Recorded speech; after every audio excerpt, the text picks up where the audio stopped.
I drove 6 hours to walk my only daughter down the aisle, but when I arrived at the gate, I didn't find a welcoming committee.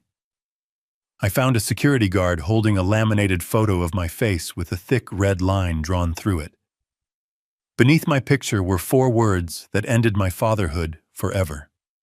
Do not let in. I didn't scream. I didn't beg. I simply turned my truck around and made one phone call. 4 hours later, the lights went out, the music stopped, and my daughter realized that her perfect day had ended the moment she decided I wasn't good enough to be part of it. Before I tell you how I turned her wedding into a lesson she will never forget, please like this video and subscribe to the channel. Tell me in the comments if you have ever been ashamed of your family, or if your family has ever been ashamed of you. I want to know your story. My name is William Carter, though most people in this town just call me Bill. At 72 years old, I have hands that feel like sandpaper, and a face that looks like a roadmap of every construction site I have ever managed. To the outside world, I am just an old man in a 1998 Ford F-150 that rattles when it hits 40 miles per hour. To my daughter Sarah, I am an embarrassment, a stain on her perfectly curated image. It was a Saturday morning in June, the kind of day that feels like it was manufactured specifically for weddings. The sky was a piercing blue, the air was warm, and I was wearing the only tuxedo I owned. It was hanging in the back of my truck, wrapped in plastic, swaying gently with every bump in the road. I had bought it 20 years ago for an awards banquet, and it still fit, though perhaps a little tighter around the chest than it used to. I had spent the morning polishing my work boots because I refused to wear those shiny patent leather shoes that pinch your toes. I figured a little black shoe polish would hide the scuffs. I was driving toward Golden Oaks. It is the kind of resort where the grass is cut with scissors and the water in the fountains is dyed a supernatural shade of blue. It is the most expensive venue in the state. It costs $50,000 just to unlock the front doors. My daughter Sarah had told me the wedding was being paid for by her fiancé Jason. She told me Jason was a tech entrepreneur, a visionary, a man who moved mountains with his mind. She told me his family was American royalty. She lied. I turned off the main highway and onto the private drive lined with cypress trees. My old truck chugged and sputtered, a dinosaur entering a world of Teslas and Mercedes. I could see the valet stand ahead, staffed by young men in white jackets, who looked like they had never held a shovel in their lives. I felt a swell of pride in my chest. Not because of the luxury, but because my little girl was getting married. Despite the distance that had grown between us over the last few years, despite the missed calls and the short visits, I was still her father. I had a check in my pocket for $50,000. It was my wedding gift to her, a down payment on a house, or so I thought. I pulled up to the security checkpoint. It wasn't a simple gate. It was a fortress of limestone and iron. A security guard stepped out of the booth. He was a large man wearing a uniform that was too tight, with sunglasses that hid his eyes. He didn't look at me. He looked at my truck. He looked at the rust on the fender. He looked at the oil stain I was probably leaving on their pristine pavement. He raised a hand, palm out, stopping me before I could even roll down the window. I rolled it down anyway. The air conditioning in my truck had broken 3 years ago, and I was starting to sweat. Name, the guard barked. He didn't ask. He demanded. William Carter, I said, smiling. I am the father of the bride. The guard didn't check a list. He didn't look at a computer screen. He didn't smile back. Instead, he reached under his counter and pulled out a clipboard. He held it up to my face. Clipped to the board was a photograph. It was a picture of me taken from a distance, probably with a cell phone zoom. I was wearing my denim overalls, standing on the porch of my cabin, holding a wrench. It wasn't a flattering picture. But what drew my eye wasn't the photo itself. It was the thick red marker line slashed diagonally across my face, and the text written in bold, angry letters at the bottom. Banned. Do not admit. If cited, call police immediately. I stared at the image. My brain refused to process it. It was like looking at a foreign language. "There must be a mistake," I said, my voice calm, though my hands had started to grip the steering wheel so hard my knuckles were turning white. "I am Sarah's father, Sarah Carter, the bride." "There is no mistake, old man," the guard said. He leaned in closer, and I could smell the stale coffee on his breath. "I have strict orders from Miss Sarah and Mr. Jason. No construction workers, no hillbillies, and definitely no one driving a heap of junk like this. You are ruining the aesthetic." The aesthetic. That was the word he used. My presence, my existence was a blemish on the visual perfection of my daughter's day. "Turn around," the guard commanded, pointing back toward the highway, "before you leak any more oil on my driveway. If you are not gone in 30 seconds, I am radioing the sheriff. And trust me, you do not want to spend the night in a cell at your age." I sat there, the engine of my truck idling with a rough, rhythmic thumping. I looked past the guard up the winding drive toward the main clubhouse. I could see the white tents set up on the lawn. I could see the florists carrying massive arrangements of white hydrangeas. I could see the life I had paid for, though they didn't know it yet. My phone buzzed on the passenger seat. I picked it up. It was a text message from Sarah. I opened it, hoping for an explanation, hoping for an apology, hoping that this was all a terrible misunderstanding, and she was texting me to ask where I was. The message was long, and it was cruel. "Dad, please don't make a scene. I saw your truck turning onto the road. Please just go home. Jason's parents are here, and they are elite. They are sophisticated people. If they see you, if they see that truck, if they see your rough hands and your cheap suit, it will destroy everything. You don't fit in this world, Dad. You never have. Please let me have this one day of perfection. I will send you photos later. Just go." I read the message twice. Then I read it a third time. She didn't say she loved me. She didn't say she was sorry. She said I would destroy everything. She said I didn't fit. I looked at the guard. He was tapping his watch, a smug grin on his face. He enjoyed this. He enjoyed the power of turning away a man who clearly didn't belong. He thought he was the gatekeeper of paradise, protecting the beautiful people from the unwashed masses. I didn't argue. I didn't shout. I didn't try to explain that I had built the foundation this guard booth stood on 20 years ago. I didn't tell him that I knew the owner of this resort by his first name. I simply nodded. "Understood," I said. I put the truck in reverse. I backed up slowly, carefully. I turned the wheel, the tires crunching on the gravel. I drove back down the cypress-lined avenue, watching the white tents disappear in my rearview mirror. The drive home was silent. I didn't turn on the radio.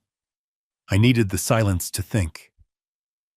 I needed the silence to process the fact that the little girl I had carried on my shoulders, the girl whose scraped knees I had bandaged, the girl I had put through college by working double shifts in the freezing rain, had just erased me from her life. I looked at my hands on the steering wheel. They were rough. They were stained with decades of oil paint and cement. Sarah was right about that. These hands were not sophisticated. These hands built things. These hands fixed things. But today, these hands had been rejected. My mind drifted back to a week ago. The memory was sharp and painful, like a stone in my shoe. Sarah had brought Jason to meet me for the first time. It was a surprise visit. I was at my cabin, a small wooden house on 3 acres of land near the river. It wasn't a mansion. It was a home. I had built it myself, plank by plank, after my wife Catherine passed away. It was my sanctuary. Jason had pulled up in a rented Porsche. He stepped out wearing a suit that cost more than my truck. He looked at my cabin with a sneer that he didn't bother to hide. "So this is the shack," Jason had said. He didn't say hello. He didn't shake my hand. He just looked at my home and called it a shack. Sarah laughed. It was a nervous, high-pitched laugh. "I know," she said, grabbing Jason's arm. "I keep telling him to sell it. The land is worth something even if the house is garbage. We could use that money, Jason. Imagine if we put it into your crypto project. Dad would finally be useful. I was standing right there. I was holding a tray of lemonade I had just made for them. I heard every word. Useful. That was what I was to them. A resource. A potential bank account wrapped in old skin and denim. That day I had swallowed my pride. I had served them lemonade. I had listened to Jason brag about his tech company, about his algorithms, about his future billions. I had listened to Sarah agree with everything he said, looking at him with eyes that were blind to his arrogance. Dad, Sarah had said before they left that day, about the wedding. We are keeping it small. Just close friends. Maybe it is better if you don't worry about the travel. It is a long drive for an old man. I had insisted. I told her I wouldn't miss it for the world. I told her I had saved up. I told her I wanted to be there. She had sighed. Fine. But please, Dad, try to look presentable. Now, driving away from the Golden Oaks, I realized that presentable was never the goal. The goal was invisibility. She wanted me to disappear. She wanted the money she thought I could provide by selling my home, but she didn't want the man who came with it. I reached into my pocket and pulled out the check for $50,000. It was a cashier's check, hard cash. I looked at it for a moment, then I tore it in half. Then I tore it in half again. I opened the window and let the pieces of paper fly out into the wind. They scattered like confetti along the highway. I wasn't sad anymore. The sadness had evaporated the moment I saw that red line across my face. What was left was something colder, something harder. It was the clarity of a man who examines a blueprint and realizes the structure is unsound. When a building has a rotten foundation, you don't paint over it. You don't try to patch it. You tear it down. I reached for my phone again. I wasn't going to call Sarah. I wasn't going to beg for entry. I scrolled through my contacts until I found the name I needed. Mr. Henderson. Henderson was my lawyer. But he was more than that. He was the keeper of my secrets. He was the man who managed the Carter Trust. See, Sarah and Jason made a fatal miscalculation. They judged me by my truck. They judged me by my overalls. They assumed that because I lived simply, I was simple. They assumed that because I lived in a cabin, I was poor. They didn't know that I had retired from construction 10 years ago because I had sold my company for $8 million. They didn't know that I owned 3 apartment complexes in the city. They didn't know that I was the silent majority shareholder of the hospitality group that owned the Golden Oaks Resort. I pressed the call button. Henderson answered on the second ring. Bill, is everything all right? The ceremony should be starting soon. It is not starting, Henderson, I said. My voice was steady.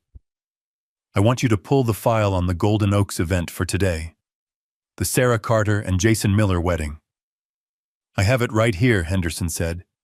You paid the invoice in full last month, $200,000, under the anonymous donor clause just like you asked. Sarah thinks Jason's family paid for it. Correction, I said. I want you to activate Clause 14C of the sponsorship agreement. There was a pause on the line. I could hear Henderson shuffling papers. Clause 14C. Bill, are you sure? That is the immediate revocation clause. It states that funding can be withdrawn instantly if the benefactor is insulted, refused entry, or treated with indignity by the beneficiaries. It is the nuclear option. I am sure, I said. I was refused entry. I was banned. There is a poster of my face at the security gate.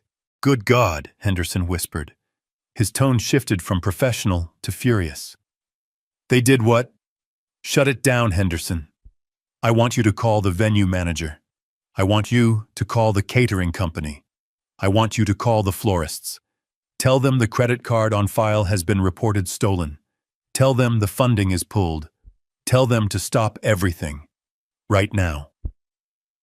Bill, the wedding is in progress. The guests are seated. If we do this, it will be chaos, I know, I said. I looked at the road stretching out before me. Do it. And Henderson. Yes, Bill. Call the resort management. Tell them I want access to the security camera feed. If I can't be there to see my daughter's big day, I want to watch it from my iPad. Consider it done, Henderson said. I hung up the phone. I was 20 minutes from home. 20 minutes until I could pour myself a drink, sit in my favorite chair, and watch the house of cards collapse. They wanted a wedding without me. They were about to get exactly what they asked for. But they forgot one thing. A wedding costs money, and the bank of Dad had just closed its doors forever. I pulled into the dirt driveway of my cabin.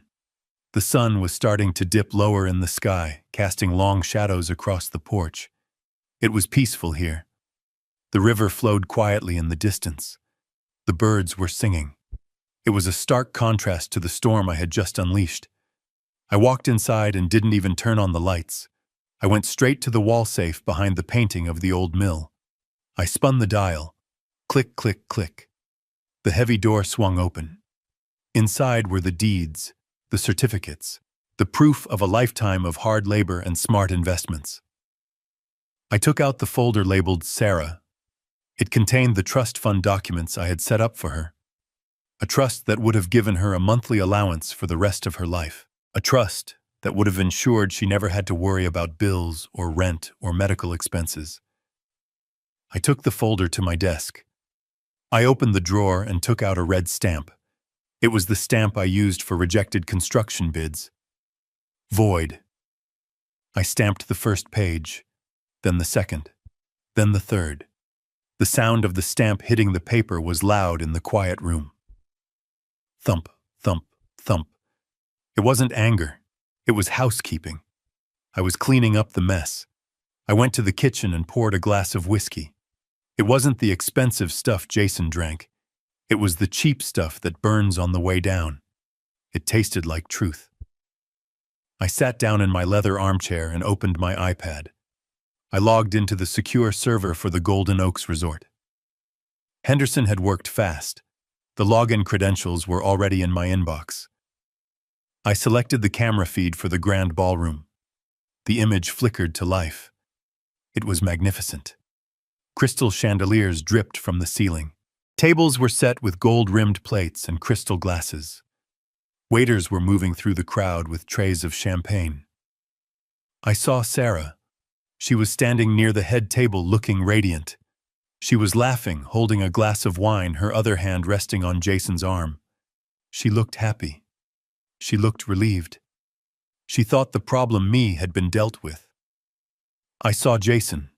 He was puffing out his chest, talking to a group of men, probably trying to sell them on some imaginary investment. He looked like he owned the place.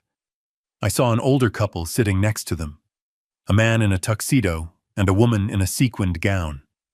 They looked distinguished. They looked wealthy. They must be the elite parents Sarah had told me about. I zoomed in. There was something odd about them. They didn't look at Jason with pride. They looked at their watches. They looked bored. They looked like they were on the clock. I took a sip of whiskey. Then it happened. On the screen, the massive crystal chandelier above the dance floor flickered. Once. Twice. Then it went dark. The music, which had been a soft orchestral swell, cut out abruptly with a screech of feedback. The room plunged into a twilight gloom lit only by the emergency exit signs and the few candles on the tables. I saw heads turn. I saw the confusion ripple through the crowd like a wheel. I saw Sarah's smile vanish. She tapped her microphone. Nothing. She looked around, her face twisting into a mask of irritation. Then a man in a dark suit walked onto the stage. I recognized him. It was Mr. Sterling, the general manager of the resort. He didn't have a microphone, so he cupped his hands around his mouth. I turned up the volume on my iPad. The security microphones were sensitive. I could hear the murmur of the crowd die down as Sterling began to speak. "Ladies and gentlemen," Sterling shouted, his voice echoing in the sudden silence. "I apologize for the interruption. However, we have just received notification that the funding for this event has been withdrawn. The credit line has been canceled by the account holder." I saw Sarah drop her wineglass. It shattered on the dance floor, red liquid splashing onto her white dress like a wound. "This is a private facility," Sterling continued, his voice devoid of sympathy. "Without payment, we cannot continue services. The kitchen has been closed. The bar is closed. We are asking all guests to please vacate the premises within 15 minutes. The room exploded into chaos. Sarah lunged at Sterling. I could hear her screaming, her voice shrill and panicked. "What are you talking about? My husband paid for this. Check the card again." Sterling held up a tablet. He showed her the screen. "The payment was made by the Carter Trust, ma'am. The authorization came from Mr. William Carter. He has reported the transaction as unauthorized use of funds and issued a stop payment order." I watched Sarah's face. The color drained out of it so fast, she looked like a ghost. "My father," she whispered. The microphone picked it up perfectly. "My father doesn't have any money. He lives in a shack."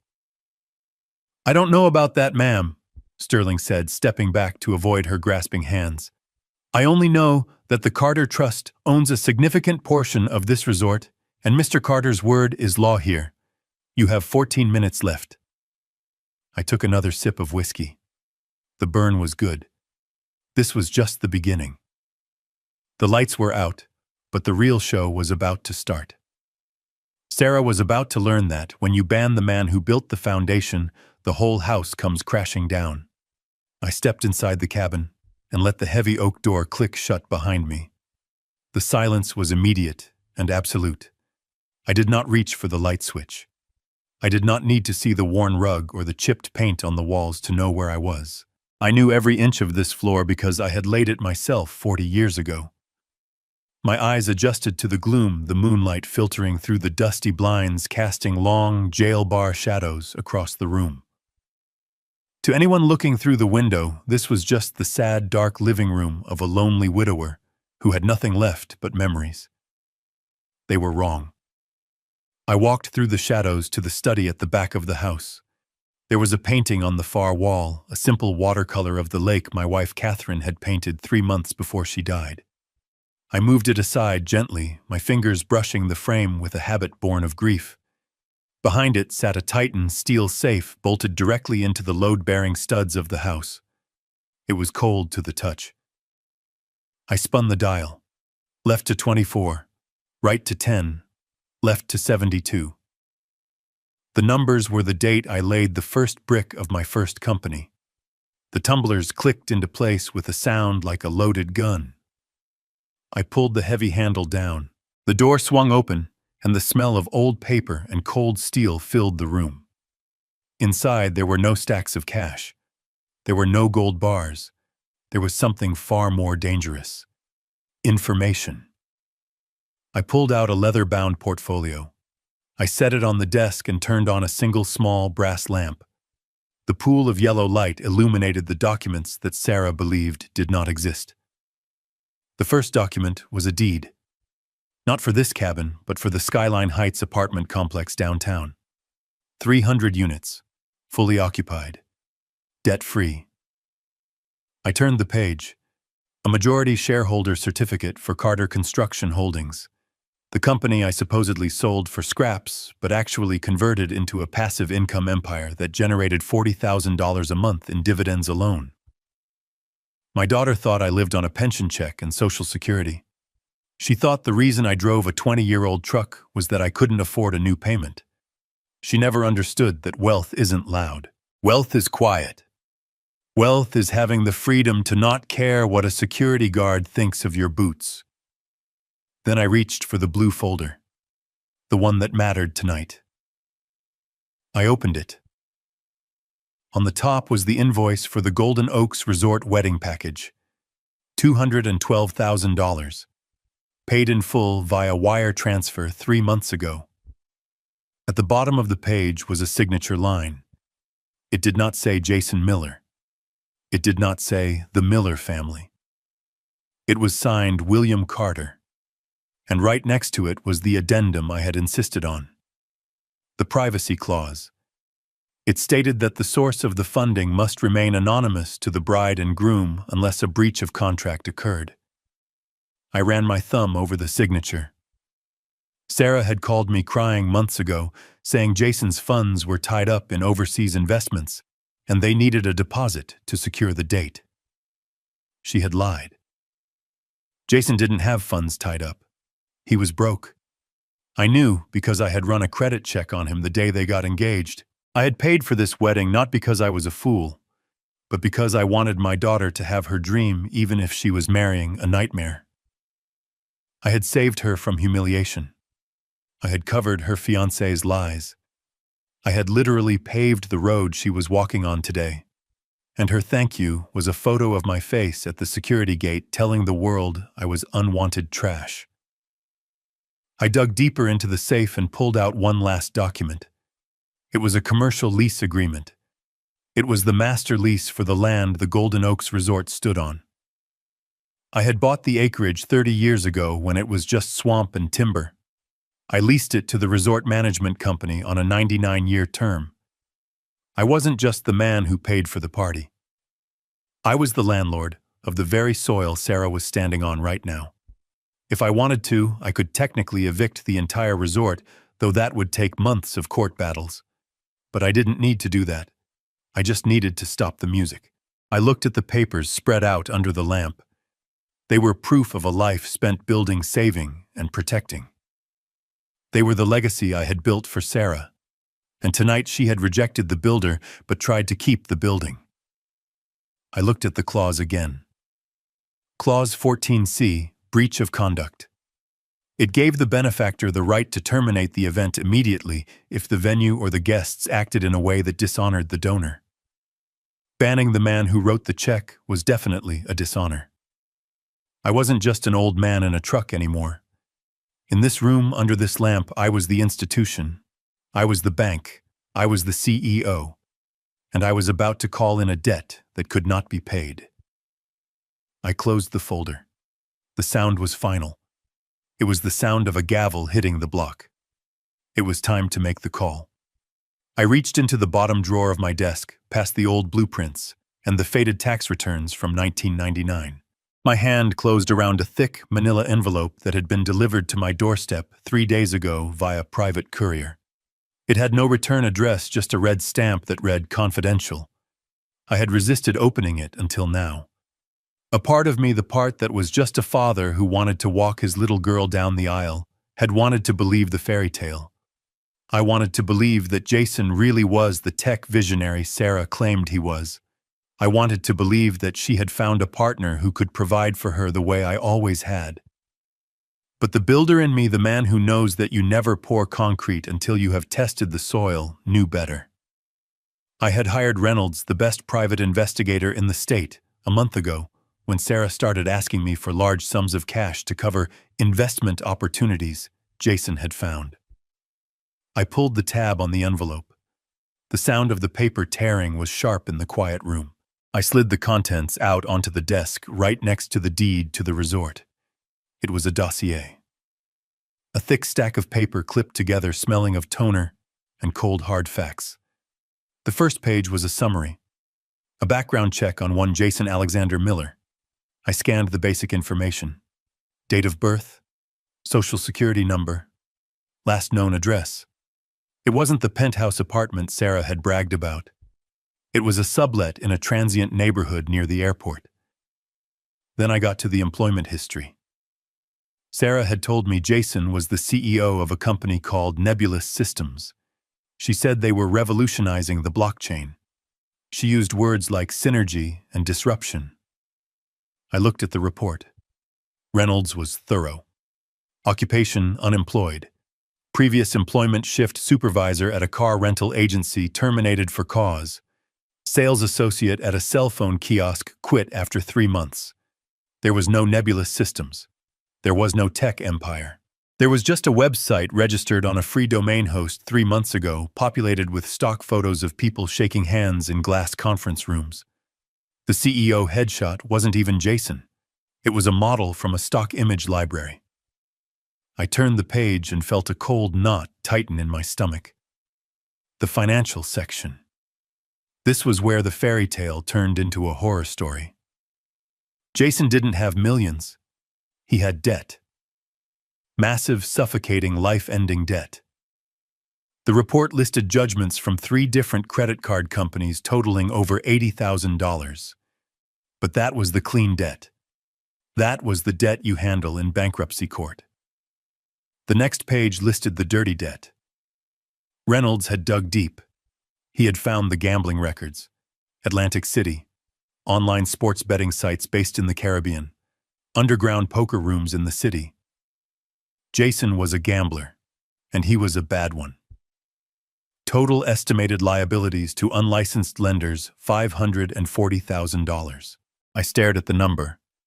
$500,000. This wasn't just bad money management. This was a death sentence. I realized with a jolt of clarity exactly what this wedding was. It wasn't a celebration of love. It was a fundraising event. Jason wasn't marrying my daughter because he cherished her. He was marrying her because he needed the cash gifts. He needed access to her credit score, which was still pristine thanks to my guidance. He needed a wife he could use as a shield against the people who break legs for a living. I flipped through the photos attached to the file. Grainy shots of Jason arguing with men in leather jackets outside a pool hall. Photos of him pawning a Rolex watch. Photos of him driving a rented Lamborghini, the same one he had driven to my house to mock me, and then returning it an hour later to avoid the extra mileage fees.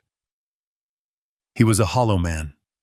A shell of ego and desperation painted over with a thin layer of arrogance.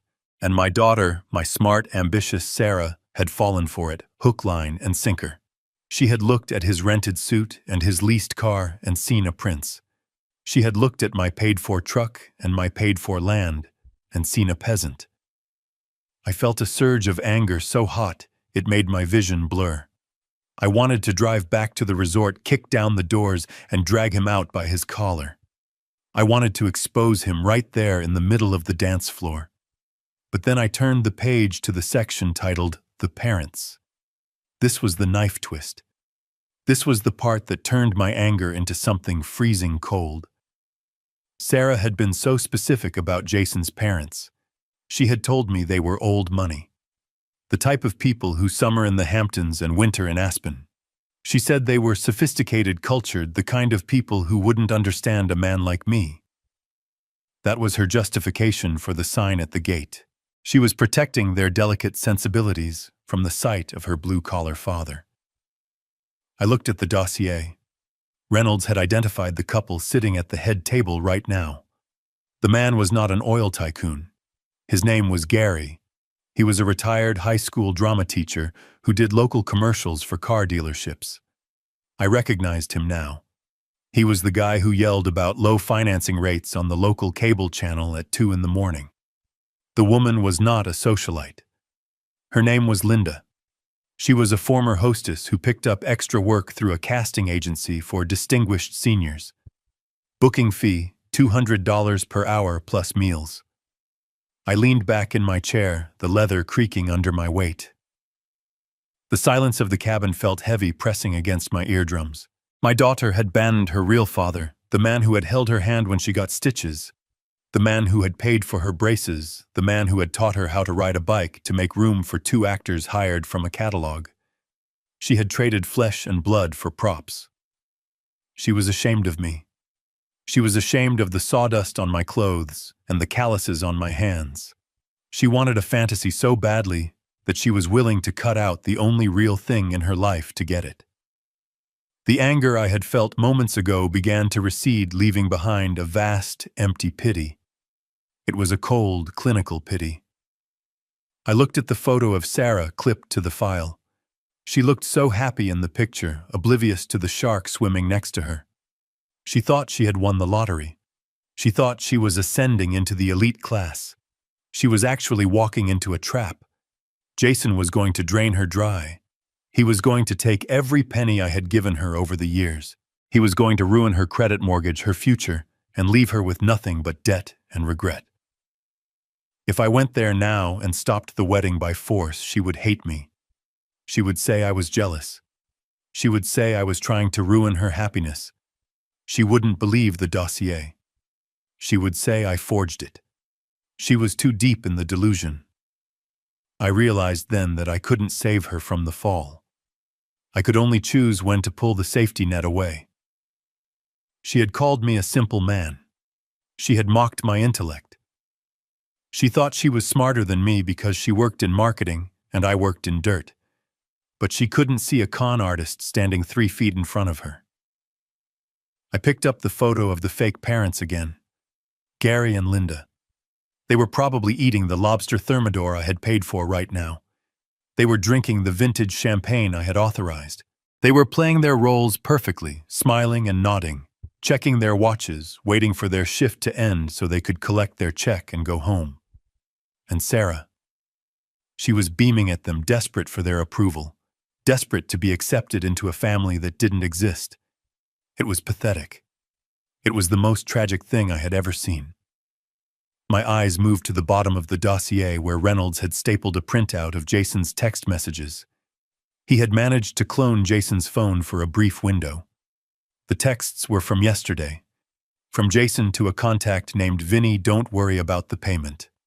The wedding is tomorrow." The old man gave her a fat check, plus the cash gifts. "I'll have your $50K by Monday. Just call off the dogs." From Sarah to Jason, I handled my dad. "He won't be coming. I told security to keep him out. I don't want him embarrassing your parents." From Jason to Sarah, "Good girl. We don't need that trash around us. We are building an empire, babe." Trash. That is what he called me. And she agreed. Good girl, he called her. Like she was a dog he had trained to bite the hand that fed her. I closed the dossier. The pity hardened into resolve. I wasn't just an excluded father anymore. I was the judge, and the verdict was guilty. She wanted to live in a fantasy, fine. I would let the fantasy play out until the lights went off. I would let her stand in the dark with her fake husband and her fake in-laws. I would let her feel the cold reality of the world she had chosen. I wasn't doing this to be cruel. I was doing this because it was the only lesson she would ever understand. You cannot build a life on lies. You cannot build a future on debt. And you certainly cannot build happiness by discarding the people who love you. I looked at the phone on my desk. It was time to make the call to Henderson. It was time to cut the power. It was time to show Sarah exactly what her empire was worth when the Bank of Dad stopped making deposits. I reached for the receiver. My hand was steady. I didn't feel like crying anymore. I felt like working. And tonight, my work was demolition. I was going to bring the whole house down, brick by fake brick. I picked up the receiver of the landline on my desk. It was an old, heavy black phone, the kind that feels like a weapon in your hand. I dialed Arthur Henderson's private mobile number. I didn't need to look it up. I had memorized it 20 years ago when he helped me navigate the zoning wars that allowed me to build the very resort where my daughter was currently celebrating her exclusion of me. The line rang once, twice, then a click. Bill Henderson's voice came through crisp and professional, though I could hear the faint hum of background noise. He was likely in his home office, monitoring the situation, waiting for the other shoe to drop. He knew me too well to think I would just drive away into the sunset. "It is time, Arthur," I said. My voice didn't shake. It didn't waver. It sounded like it did when I used to call a foreman to tear down a framing job that wasn't up to code. Flat. Final. There was a pause on the other end. A long, heavy silence. "You want to execute Clause 14C?" Henderson asked. He didn't sound surprised, just resigned. He was a good lawyer. He knew that when a contract is breached, the remedy must be enforced. "Execute it," I confirmed. "But I do not just want the funding pulled. I want a complete facility lockout. We are moving from a sponsorship withdrawal to a hostile shutdown. I leaned forward in my chair, resting my elbows on the dossier of Jason's lies. Walk me through the kill switch, Arthur. I want to know exactly what is going to happen. Henderson cleared his throat.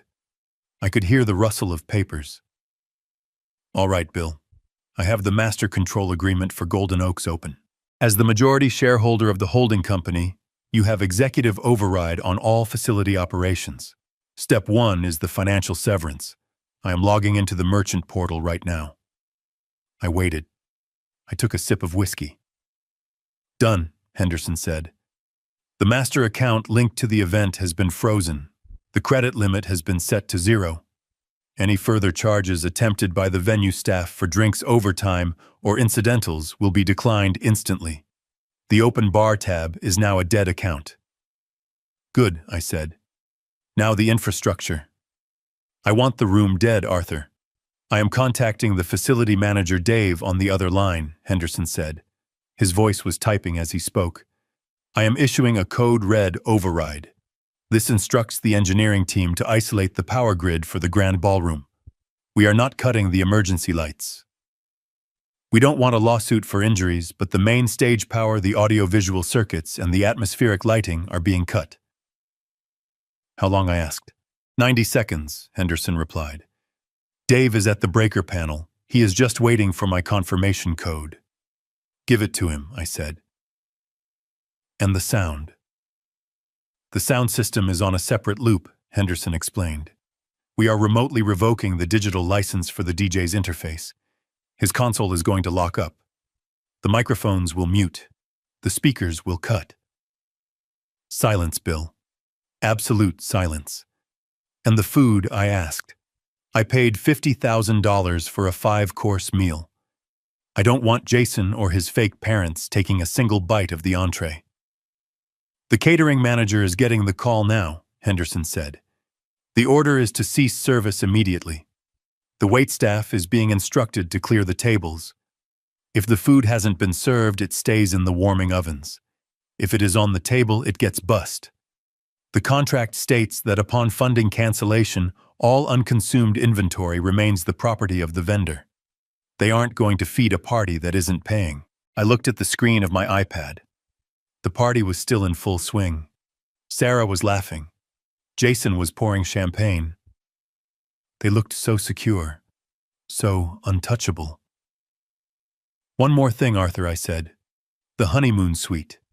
The presidential villa. Ah, Henderson said. The jewel of the resort.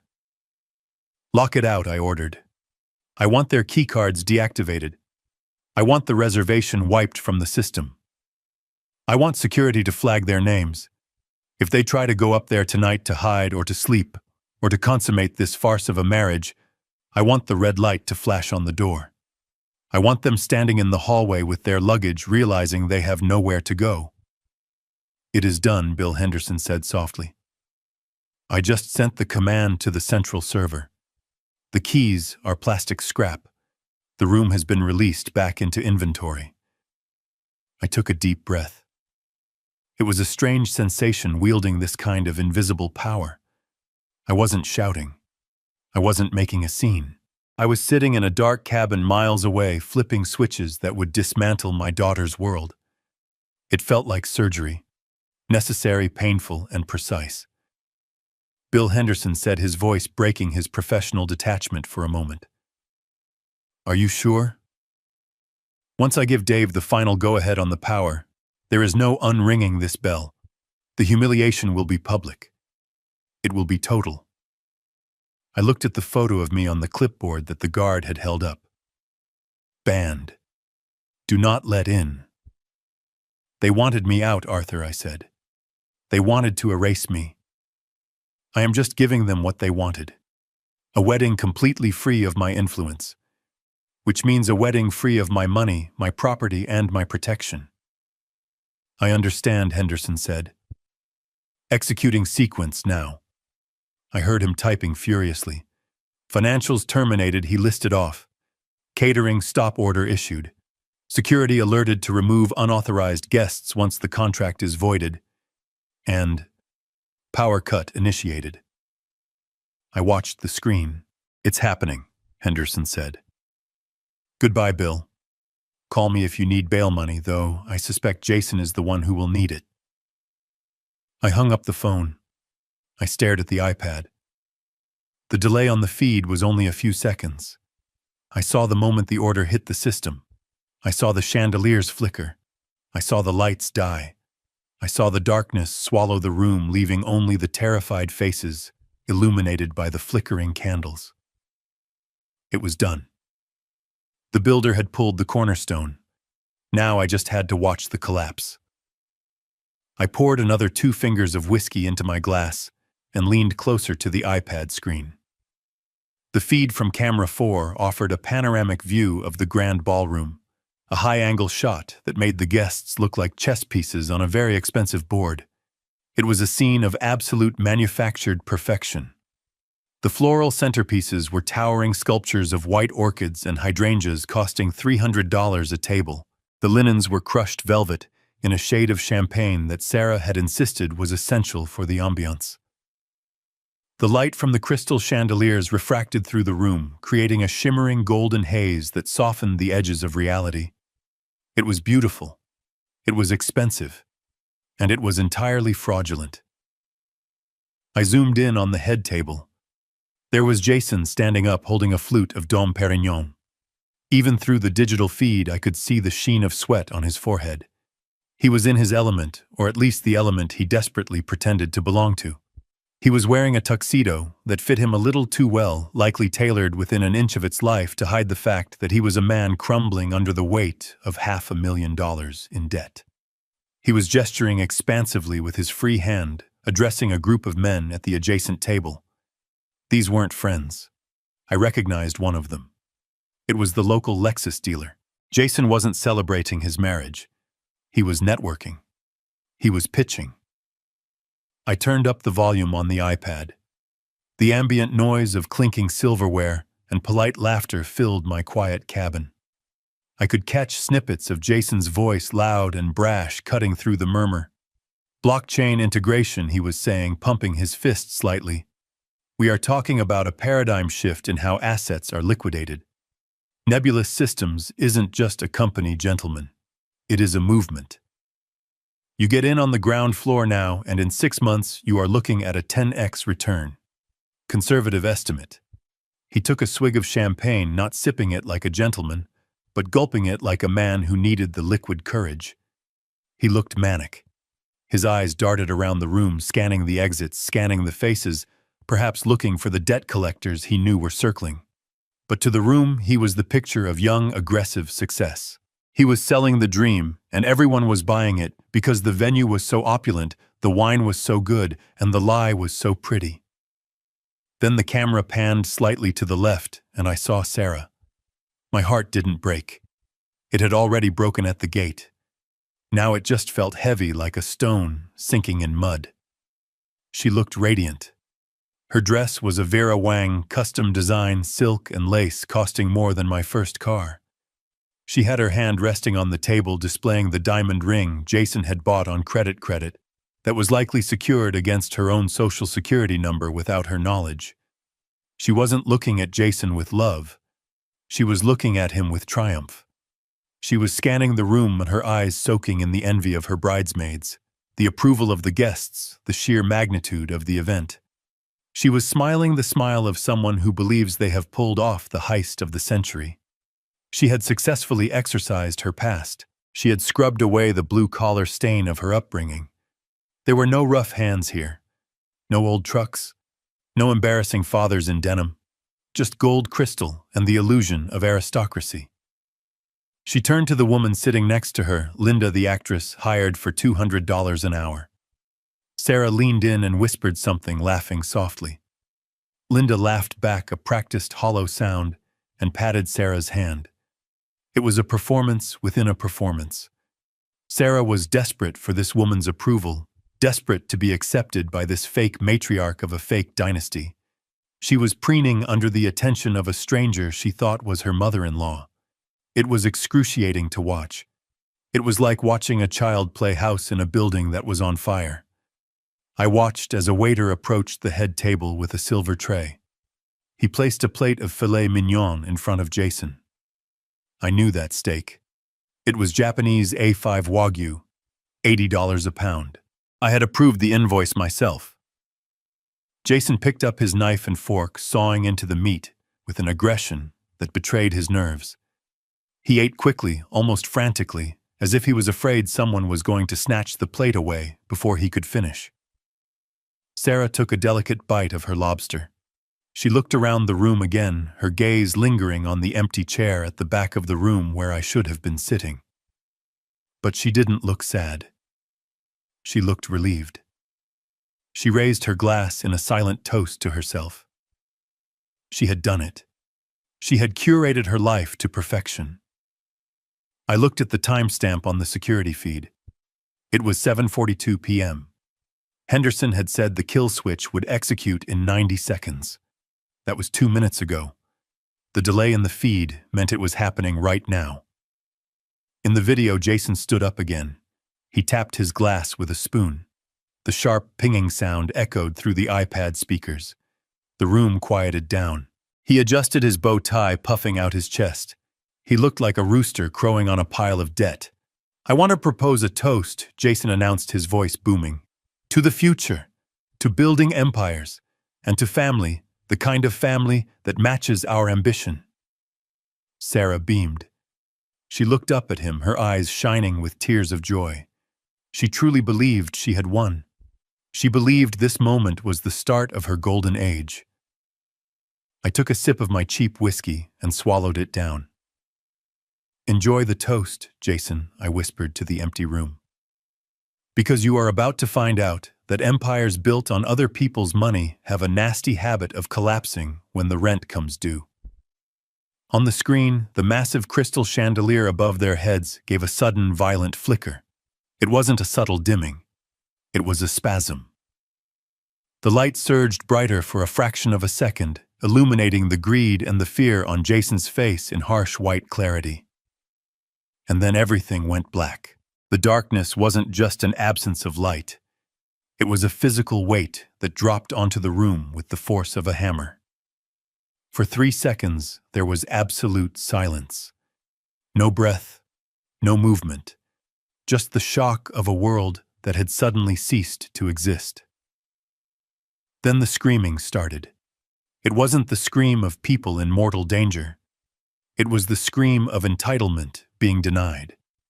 It was the sound of 200 people realizing their comfort had been snatched away without permission. I watched on the iPad screen as the infrared night vision on the security cameras kicked in, turning the scene into a ghostly, greenish monochrome. Jason was still standing with his glass raised, frozen, like a statue. He tapped the microphone. Thump, thump. Nothing. The feedback loop was dead. His voice, moments ago booming with arrogance about empires and blockchain, was now just a small, insignificant sound in a very large, very dark room. Then the emergency lights flickered on. They weren't the soft golden sconces of the ballroom. They were harsh industrial halogen beams mounted above the exit doors. They cast long, jagged shadows across the tables, turning the floral arrangements into strange, looming monsters and making the guests' faces look gaunt and terrified. The illusion of the fairy tale was gone. What was left was a warehouse full of confused people in expensive clothes. I saw the service doors swing open. A phalanx of waitstaff marched in. They weren't carrying trays of food. They were pushing bus tubs. They moved with military precision, instructed by the order Henderson had sent. They began clearing the tables immediately. I saw a waiter snatch a bottle of wine from a table before a guest could pour a second glass. I saw another slide a plate of untouched appetizers right out from under a bridesmaid's nose. The murmur of the crowd grew into a roar of indignation. What is going on? Where is the power? Why are they taking the food? Then the man I had been waiting for appeared. Mr. Sterling, the general manager, walked onto the center of the dance floor. He didn't need a microphone. He had the kind of voice that could cut through concrete.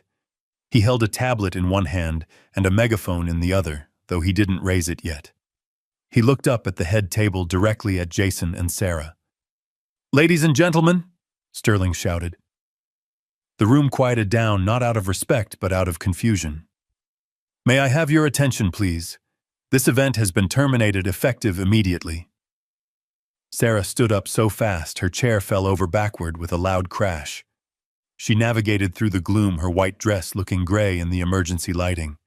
She rushed to the edge of the stage, looking down at Sterling with a mix of fury and disbelief. "Terminated!" she shrieked. Her voice cracked. "Are you insane? Do you know who we are? My husband paid for this entire night. Turn the lights back on right now, or I will sue you for every penny you have." Sterling didn't flinch. He didn't apologize. He looked at her with the weary expression of a man who deals with tantrums for a living, but finally has the authority to end one.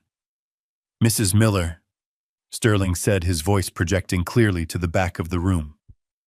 "Your husband did not pay for this event. The invoice for the Golden Oaks Grand Package totaling $212,000 was paid by the Carter Trust." A ripple went through the crowd. I saw heads turn.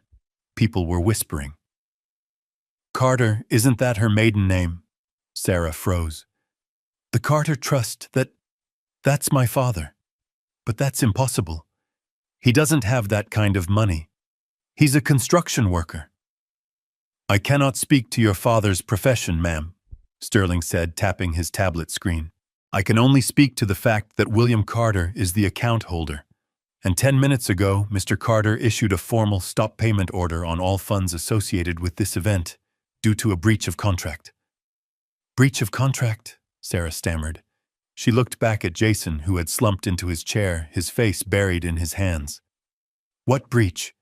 Sterling looked up at her, and even through the grainy camera feed, I could see the cold satisfaction in his eyes. "Clause 14C, Sterling announced to the room. "The donor reserves the right to withdraw funding if they are denied access to the event or treated with indignity. We received a report from Gate Security that Mr. Carter was barred from entering the premises on your specific orders. He was turned away at the gate." The room gasped. It was a collective intake of breath that sucked the air out of the ballroom. The guests turned to look at each other. The whispers became louder, sharper. "She banned her own father. The guy who paid for all this. I thought she said her husband was a crypto millionaire." Sarah looked around, her eyes wide with panic. She was losing the narrative.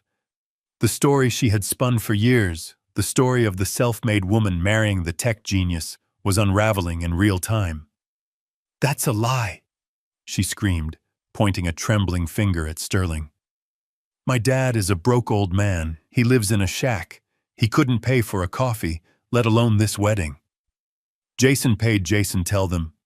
She turned to Jason. She grabbed his shoulder and shook him. "Jason, tell him, show him the receipt, show him the bank transfer." Jason looked up.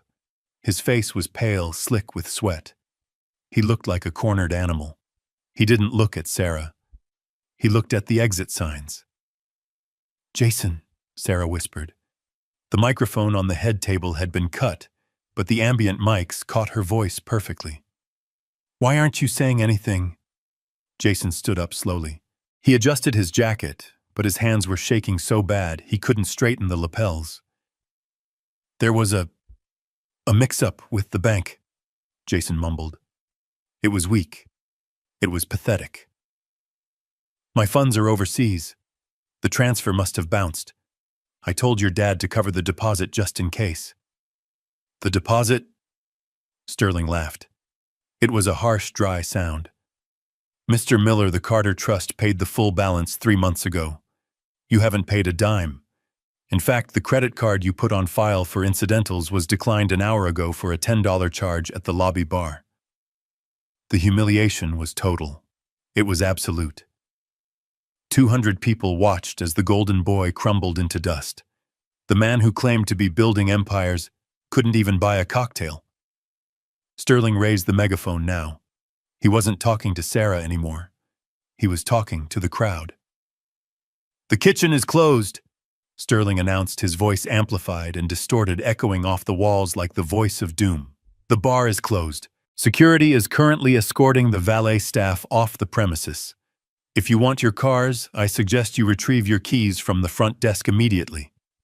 You have 10 minutes to vacate the property before we lock the main gates." The panic set in instantly. It wasn't the panic of danger. It was the panic of inconvenience. The elite guests, the people Sarah had so desperately wanted to impress, didn't rally around her. They didn't offer support. They scrambled. I watched as women in $5,000 gowns shoved past each other to get to the doors. I watched men in tuxedos shouting into their phones, calling their drivers, demanding to be picked up. The waiters continued their work, relentless and efficient. They stripped the tablecloths off the tables while people were still standing next to them. The sound of silverware crashing into bins was the soundtrack to the exodus. Sarah stood alone on the stage. Jason had vanished into the crowd, slipping away like a thief in the night. She looked at the empty tables. She looked at the half-eaten food being carted away. She looked at the darkness that surrounded her. She looked exactly like the little girl who used to throw tantrums in the grocery store when I wouldn't buy her candy. But this time, I wasn't there to pick her up. I wasn't there to smooth it over. I took a sip of my whiskey. It was warm now, but I didn't mind. The show wasn't over. The rats were fleeing the ship, but the captain was still on board, and the ship was sinking fast. I saw the two actors, Gary and Linda, the fake parents, stand up from the head table. They didn't look panicked. They looked annoyed. Gary checked his watch. Linda picked up her purse. They walked over to Sarah, who was staring blankly into the middle distance. I turned up the volume. I didn't want to miss this. "Hey, honey," Gary said, tapping Sarah on the arm. "Look, sorry about the drama, but our contract says we get paid at the end of the event, or at 9 p.m., whichever comes first. It's 8,000 churros, but the event is technically over." Sarah looked at him, her eyes unfocused. "What? The fee?" Linda said, her voice sharp. $200 an hour. We've been here for 4 hours, plus the travel stipend. That's $1,000. Cash or Venmo?" Sarah blinked. "Who are you?" "I'm Gary. This is Linda," the man said. "We're the talent. Jason hired us through Gigmasters to play his parents. Look, lady, are you going to pay us, or do we have to file a dispute with the app?" Sarah's knees gave out. She sat down hard on the edge of the stage, her expensive dress pooling around her like a deflated parachute. "Actors," she whispered. "You're actors. We're professionals," Linda huffed. "And professionals get paid. Where is Jason?" "He ran," Sarah said. Her voice was flat. Dead. "He ran away." I watched from my cabin miles away as the reality of her choices crashed down on her. She was alone in the dark, wearing a dress she didn't own, married to a fraud, abandoned by the father she had banned. It was the most expensive lesson I had ever taught her, and class was just beginning. I watched the screen as the woman Sarah believed to be her mother-in-law unclasped her purse. The movement was sharp, devoid of the graceful, aristocratic languor she had displayed all evening. Linda, the $200 an hour extra, was done performing. She reached into her clutch, pulled out a pack of cigarettes, and lit one right there at the head table. The flame from her lighter flared in the gloom, a tiny beacon of rebellion against the sudden austerity of the room. The smoke curled up toward the dead chandelier.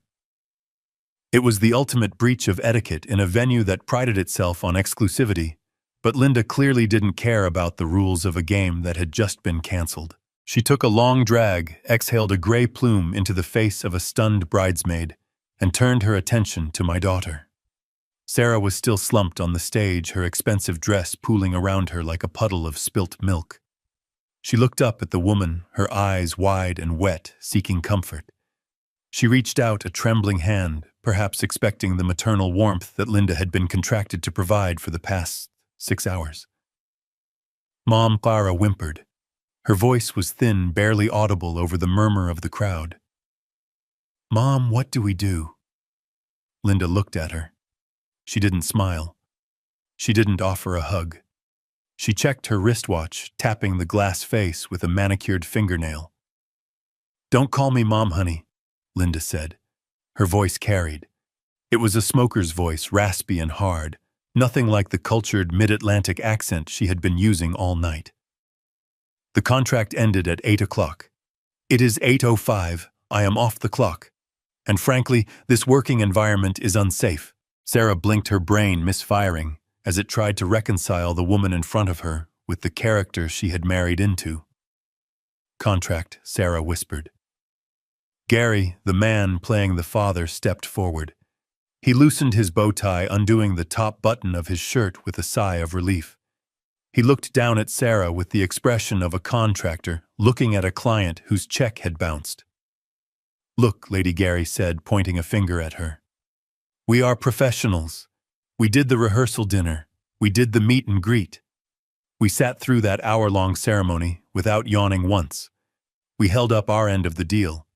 But Jason explicitly stated we would be paid in cash immediately following the speeches. He looked around the darkened room, scanning the shadows for the groom who had vanished. We haven't been paid, Gary announced to the room. And I don't work for free. I have a car payment due on Tuesday. The guests nearest the stage stopped their frantic whispering. They leaned in. This was better than the wedding. This was a car crash in slow motion. You're actors, a woman in the front row asked. I recognized her. It was Sarah's college roommate, a girl who had always made Sarah feel inferior about her background. Gary turned to the crowd and gave a theatrical bow. Gary Henderson, SAG-AFTRA. Eligible at your service, he said. You might recognize me from the Tri-State Mattress Depot commercials. I'm the guy who sleeps on the cloud. A ripple of recognition went through the crowd. Someone laughed. It was a short, sharp bark of disbelief. Wait, a man shouted from table 4. You told me you made your fortune in offshore drilling. We spent 20 minutes talking about oil futures. I improvised, Gary shrugged. It is called method acting. I Googled it in the car on the way over. The humiliation was expanding, radiating outward from Sarah like a shockwave. She scrambled to her feet, her heels slipping on the polished floor. Stop it, she screamed. Stop talking. You are Jason's parents. You live in Martha's Vineyard. You have a yacht. Linda blew another stream of smoke into the air. Honey, I live in a 2-bedroom apartment in Queens and I take the subway, she said flatly. The only yacht I have ever been on is the Staten Island ferry. Now, are you going to pay us, or do we have to call the police and report a theft of services? Sarah looked around wildly. Jason, she shrieked. Jason, tell them to stop. But Jason was gone. The rat had scurried off the ship the moment the water started rushing in. Sarah stood alone, surrounded by the wreckage of her lies. The 2 people she had used to validate her social climbing, the 2 people she had preferred over her own flesh and blood, were now shaking her down for petty cash in front of 200 witnesses. And then the phones came out. It started with 1 or 2, a discreet lift of a smartphone, a quick snap. But as the absurdity of the situation sank in, the floodgates opened. The guests, these people Sarah had curated so carefully, these friends she wanted to impress so desperately, turned on her. They weren't helping her. They were filming her. I watched on my screen as dozens of small, rectangular lights illuminated the darkness. They were like fireflies surrounding a dying animal. The flashes popped, blinding Sarah, freezing her terror in high definition. I could see their lips moving. I didn't need audio to know what they were saying. They were live streaming. They were posting stories. They were typing hashtags. Wedding fail. Groom missing. Fake parents. Sarah covered her face with her hands. She tried to hide, but there was nowhere to go. She was trapped in the center of the room, illuminated by the merciless glow of social media. This is what she wanted, I thought, taking a sip of whiskey. She wanted to be the center of attention. She wanted to be viral. She wanted everyone to look at her. Well, they were looking now. One of the bridesmaids, a girl in a pink dress, who looked like she had cost more than my entire house, stepped up to the edge of the stage. She didn't offer a hand to help Sarah down. She held up her phone and started recording a selfie video with Sarah sobbing in the background. "Oh my God, you guys," the bridesmaid said, her voice carrying to the security mic. "You will not believe this. The groom is a fraud. The parents are paid actors, and the bride just got dumped at the altar because the checks bounced. This is literally the most insane thing I have ever seen." Sarah heard her. She lowered her hands. She looked at her friend. "Becky," Sarah whispered. "Please, don't." Becky didn't stop recording. She just pivoted to get a better angle of the fake mother smoking a cigarette. "This is gold," Becky said. I watched Sarah's posture collapse. It wasn't just fear anymore.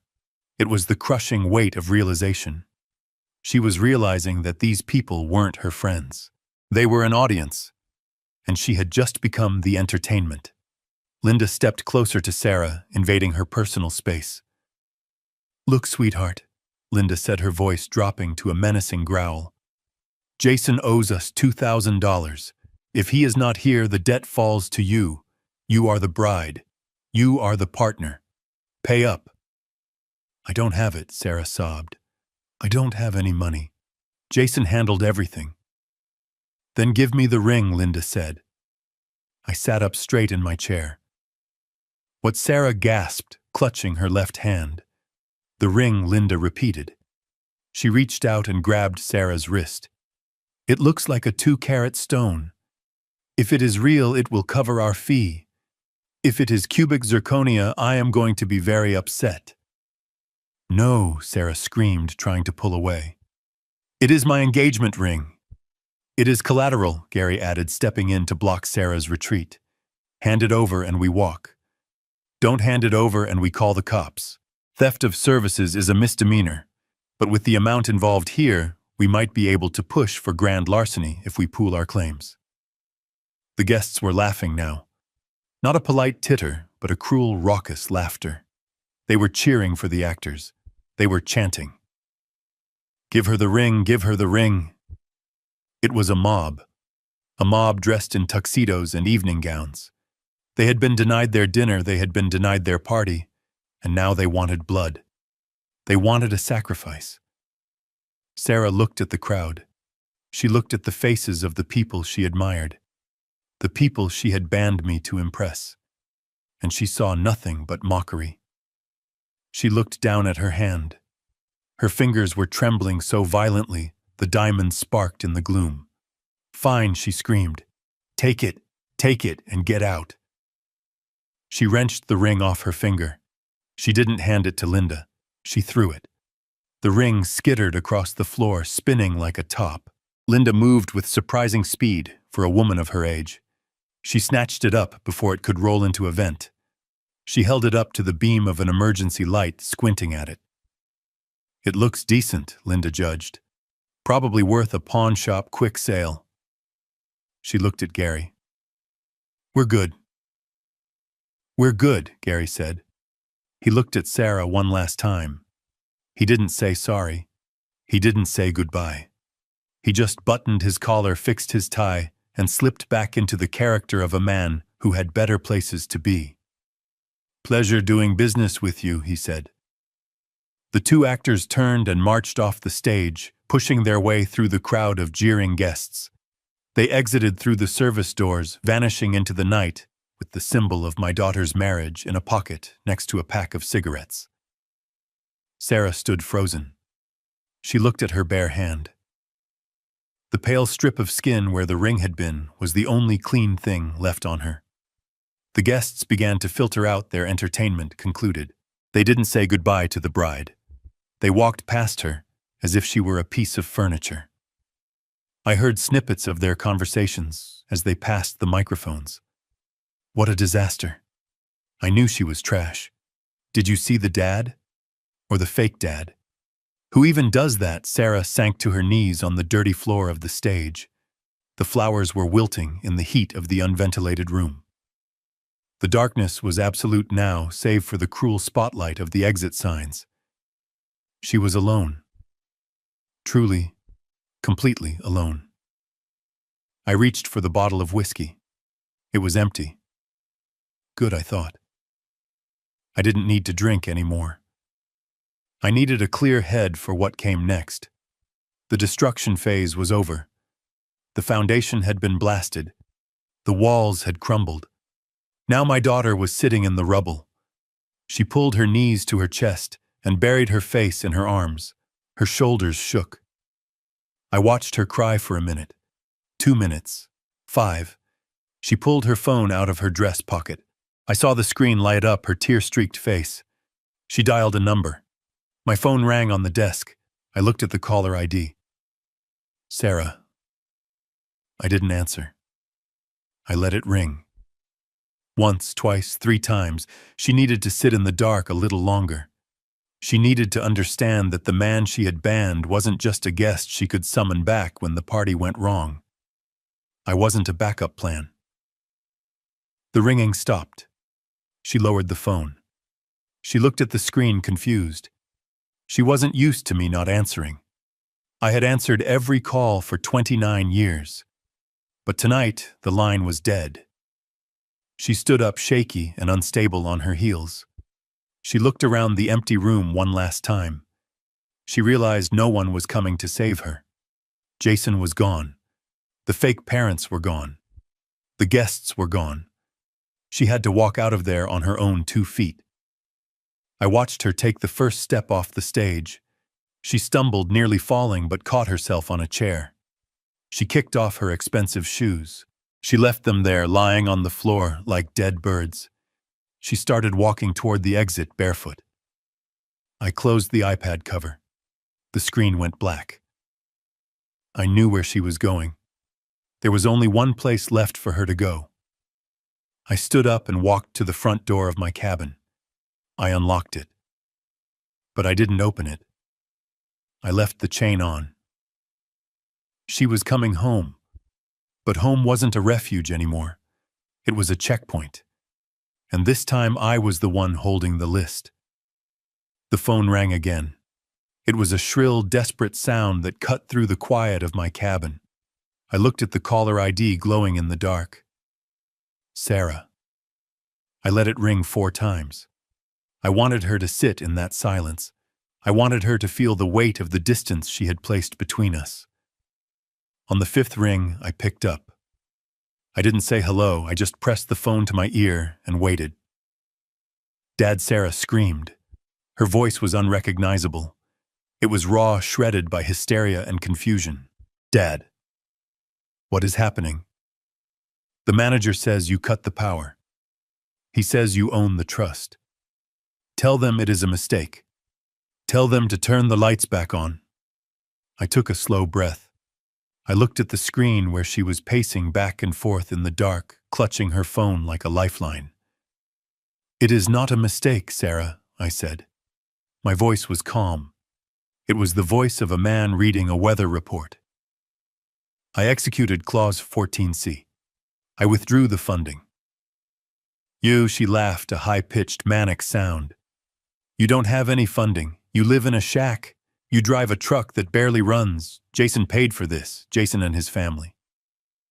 Jason is gone, Sarah, I said. I watched on the screen as she spun around, looking at the empty shadows where her husband should have been. And his family. They were actors. Hourly employees. They left because their shift ended. That is a lie, she shrieked. You are jealous. You are trying to ruin me because I didn't invite you. You didn't just not invite me, Sarah, I corrected her. You banned me. I saw the photo at the gate. Do not let in. You treated me like a criminal. You treated the man who paid for your dress, your flowers, and your lobster dinner like trash. So I took the trash out. There was a silence on the line. Heavy. Suffocating.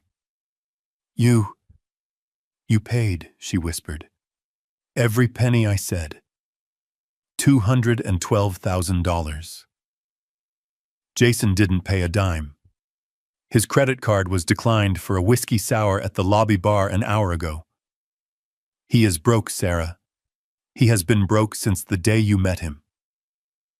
No, she sobbed. No, he has millions. He has crypto. He has the company. He has debt, I said brutally. He has $500,000 in gambling debt. He married you for the cash gifts. He married you because he thought I had land he could sell. She was crying harder now, deep heaving sobs that shook her entire body. I watched her collapse onto a chair, pulling her knees to her chest. Dad, please, she whimpered. I am scared. It is dark. Everyone left. Jason isn't answering.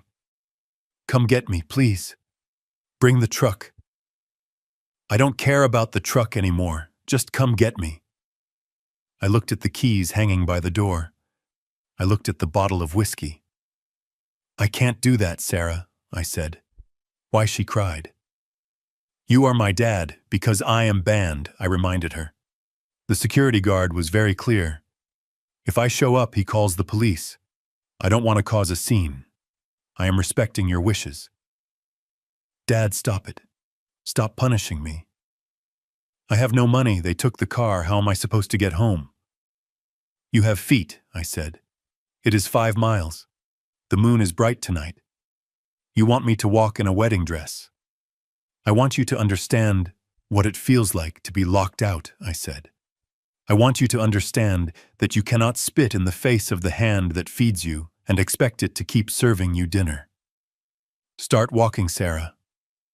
I hung up the phone. I didn't slam it down. I placed it gently back in the cradle. I watched on the screen as she stared at her phone in disbelief. She tapped the screen, trying to call back. I reached over and unplugged the line from the wall. Class was dismissed. The exam had begun. I watched the screen as a shadow detached itself from the heavy velvet curtains near the service entrance. It wasn't a ghost. It was a rat scurrying back to the sinking ship to see if there was anything left to steal. Jason stepped into the pool of emergency light, his movements jerky and frantic. He had lost his suit jacket. His shirt was unbuttoned halfway down his chest, revealing a gold chain that was almost certainly gold-plated brass. He wasn't looking at his wife. He was looking at the table where the gift box had been sitting, the box meant to hold envelopes of cash from well-wishers. He reached the table and found nothing. The staff, efficient to the last, had cleared it along with the silverware. Jason slammed his fist onto the empty tablecloth. The sound was dull and pathetic. Jason, Sarah whispered. She scrambled up from the floor, her eyes lighting up with a flicker of desperate hope. She thought he had come back for her. She thought he was the hero returning to save the damsel from the darkness. You came back. She ran toward him, her bare feet slapping against the cold hardwood. She reached out, grabbing his arm with both hands. Jason, thank God. My dad, he went crazy. He cut the power. He said terrible things. We have to go. We have to leave. Jason spun around. He didn't hug her. He didn't comfort her. He ripped his arm out of her grasp with a violence that made her stumble back. Where is the money, Sarah? He hissed. His voice wasn't the smooth baritone he used for his investor pitches. It was high-tight and ugly. The cards, the envelopes, where did they put them? Sarah blinked, confused. The gifts, I don't know. The manager took everything. Jason. Why does that matter? We need to call the police. My dad. Shut up about your dad! Jason screamed. Spittle flew from his lips, illuminated by the harsh halogen light. Your dad is the reason I'm a dead man walking. He locked the accounts. He froze the transfer. Do you have any idea what you've done? Me. Sarah recoiled. I didn't do anything. I defended you. I banned him for you. You didn't ban him hard enough. Jason advanced on her, backing her toward the edge of the dance floor. You told me he was a pushover. You told me he was a simple construction worker with a nest egg we could crack open. You didn't tell me he was the shark who owns the tank. He grabbed her shoulders, his fingers digging into her skin. "Do you have cash on you?" he demanded, shaking her. "In your purse in the bridal suite, I need 50,000, right now." 50,000, Sarah sobbed. "Jason, you're scaring me. Why do you need money? We're rich. You have the company." Jason laughed. It was a sound like glass breaking in a garbage disposal. "There is no company, you stupid cow," he spat. "There never was. It's a website. It cost me $12 to register the domain. I needed your credit score. I needed your dad's land. And now I have nothing because you couldn't keep your old man on a leash." I watched Sarah's face crumble. It wasn't just heartbreak. It was the total annihilation of her reality. The man she worshipped, the man she had placed on a pedestal above her own flesh and blood, was looking at her with pure, unadulterated hatred. You used me," she whispered. "I tried to use you," Jason corrected her. "But you turned out to be useless. You're just a broke girl with a rich daddy who hates her. You're a liability." Then on the edge of the camera frame, I saw movement at the rear service doors. The ones I had instructed Henderson to unlock remotely 3 minutes ago. 3 men stepped into the ballroom. They didn't look like wedding guests. They wore leather jackets that were too heavy for the season and expressions that were too calm for the situation. They walked with the heavy planted steps of men who are used to walking through walls. I recognized the one in the middle. It was Vinny, the loan shark Reynolds had identified in the dossier. Jason saw them too. He froze. His grip on Sarah's shoulders tightened until she cried out in pain. "Jason," Vinny called out. His voice was casual, friendly even. It echoed through the empty cavern of the ballroom. "Leaving so soon? We haven't had a chance to toast the happy couple." Jason spun Sarah around, positioning her between himself and the men. He used my daughter as a human shield. "Vinny," Jason stammered, peering over Sarah's shoulder. "Look, there's been a mix-up. The wire transfer got flagged. Security protocol. You know how banks are. I'll have it Monday, first thing." Vinny kept walking. He didn't speed up. He didn't slow down. "Monday is a long way away, Jason," Vinny said. "And my associates get nervous over the weekend. We heard the wedding got canceled. We heard the money got pulled. That makes us think you might be planning a vacation." "No," Jason yelped. "No vacation. Look, she has it." He shoved Sarah forward, pushing her toward the men. "She's the one with the money," Jason shouted. "Her dad is William Carter. He owns this whole place. Take her, hold her for ransom. He'll pay, he loves her." Sarah stumbled, catching her balance just before she reached Vinny. She looked back at her husband with wide, horrified eyes. "Jason," she gasped. "What are you saying? Give them your jewelry." Jason screamed at her. "The necklace, the earrings, give it to them." It's fake," Sarah whispered, her hand going to her throat. "You told me it was vintage, but I took it to get cleaned. It's paste. You bought it at a kiosk." Jason's face twisted into a mask of pure fury. His last asset, his last bargaining chip, was worthless. He had conned himself. Vinny stopped 5 feet away. He looked at Sarah, shivering in her dress. He looked at the fake diamonds around her neck. He shook his head. "We don't want the girl, Jason," Vinny said calmly. "We want you. You signed the marker." Jason looked left. He looked right. He realized there was nowhere to go. The men were blocking the only exit he knew was open. Panic took over. The animal instinct of a trapped rat kicked in. He grabbed Sarah one last time. Not to hold her, not to save her. He grabbed the bodice of her dress and heaved. "Get out of my way!" he shrieked. He shoved her. He didn't just push her aside. He threw her. He put all his weight, all his fear, and all his failure into one violent motion. Sarah flew backward. Her feet, tangled in the layers of tulle and silk, couldn't find purchase on the slick floor. She went airborne for a fraction of a second, a white cloud suspended in the darkness. She crashed down onto the centerpiece of table 4, which the staff had placed on the floor during the cleanup. It was a massive arrangement of white roses and hydrangeas soaking in a vase of water. Sarah hit it with a sickening crunch. The vase shattered. Water splashed everywhere, mixing with the dirt from the overturned pot. She rolled off the debris and landed hard on the floor, her beautiful dress instantly soaking up the mud, the water, and the crushed petals. She lay there sprawled amidst the ruin of her perfection. White petals stuck to her wet hair. Her dress was torn at the shoulder. She looked like a fallen angel who had hit the ground too hard. Jason didn't look back. He used the distraction of her fall to bolt. He sprinted toward the kitchen doors, scrambling over chairs, knocking over a bus cart. "Get him," Vinny said softly. The 2 men flanking him moved. They were faster than they looked. They intercepted Jason before he could reach the swinging doors. One of them tackled him, sending him skidding across the polished wood. I watched as they hauled him up by his armpits. Jason was crying now, begging, promising, screaming. They dragged him out the back door into the night, where their car was waiting. Vinny looked at Sarah one last time. She was trying to push herself up, her hands slipping on the wet, flour-strewn floor. She was gasping for air, shock setting in. "Sorry about the mess, lady," Vinny said. "But you picked a loser." He turned and walked out, leaving Sarah alone in the center of the frame. I zoomed in on the camera feed. It was the image that would haunt me, but it was also the image that was necessary. Sarah was on her hands and knees.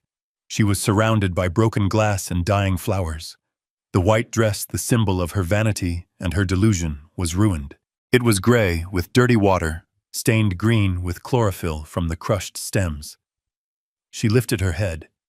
Her makeup was running in black streaks down her face. She looked around the empty, silent room.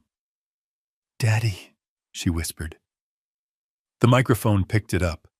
It was a small sound, a broken sound. "Daddy, I'm hurt." I sat in my cabin. My finger hovered over the call button on my phone.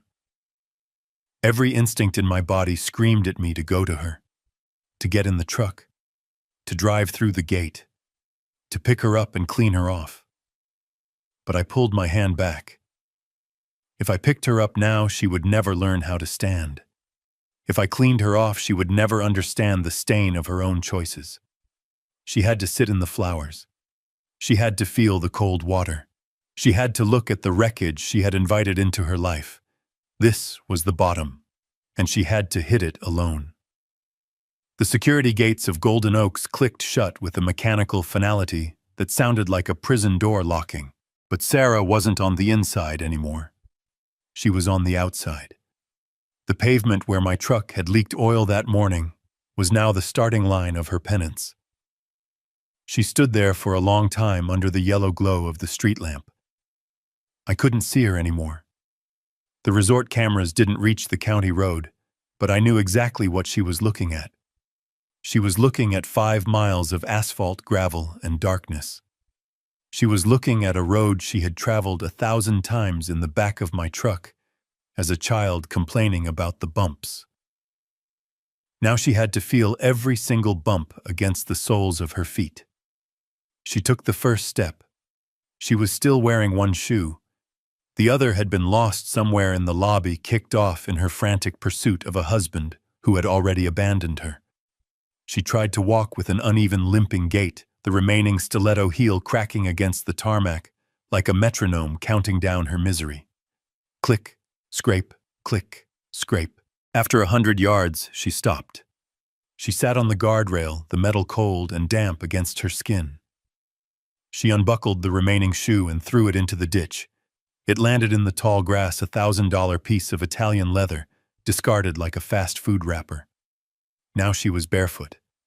Her pedicure, a soft shell pink she had shown off on Instagram just yesterday, didn't stand a chance against County Road 9. The asphalt was old. It was rough, pitted with potholes and scattered with loose gravel. She started walking again. This time there was no clicking. There was just the soft, wet slap of skin on stone. A car approached from behind.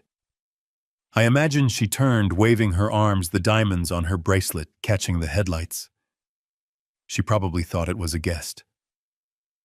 Maybe Becky. Maybe one of the groomsmen who had toasted to her eternal happiness an hour ago. The car didn't slow down.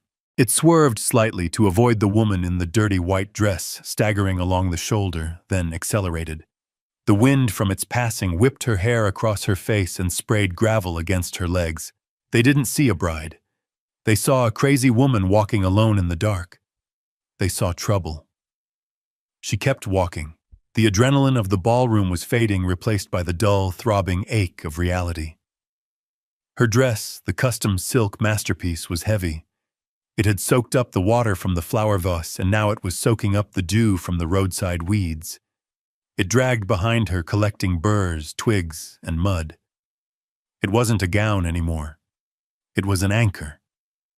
She had to bunch the fabric up in her hands, holding it to her chest like a bundle of dirty laundry, just to keep moving. Mile 2. The blisters would have started by now. Soft skin rubbing against rough pavement.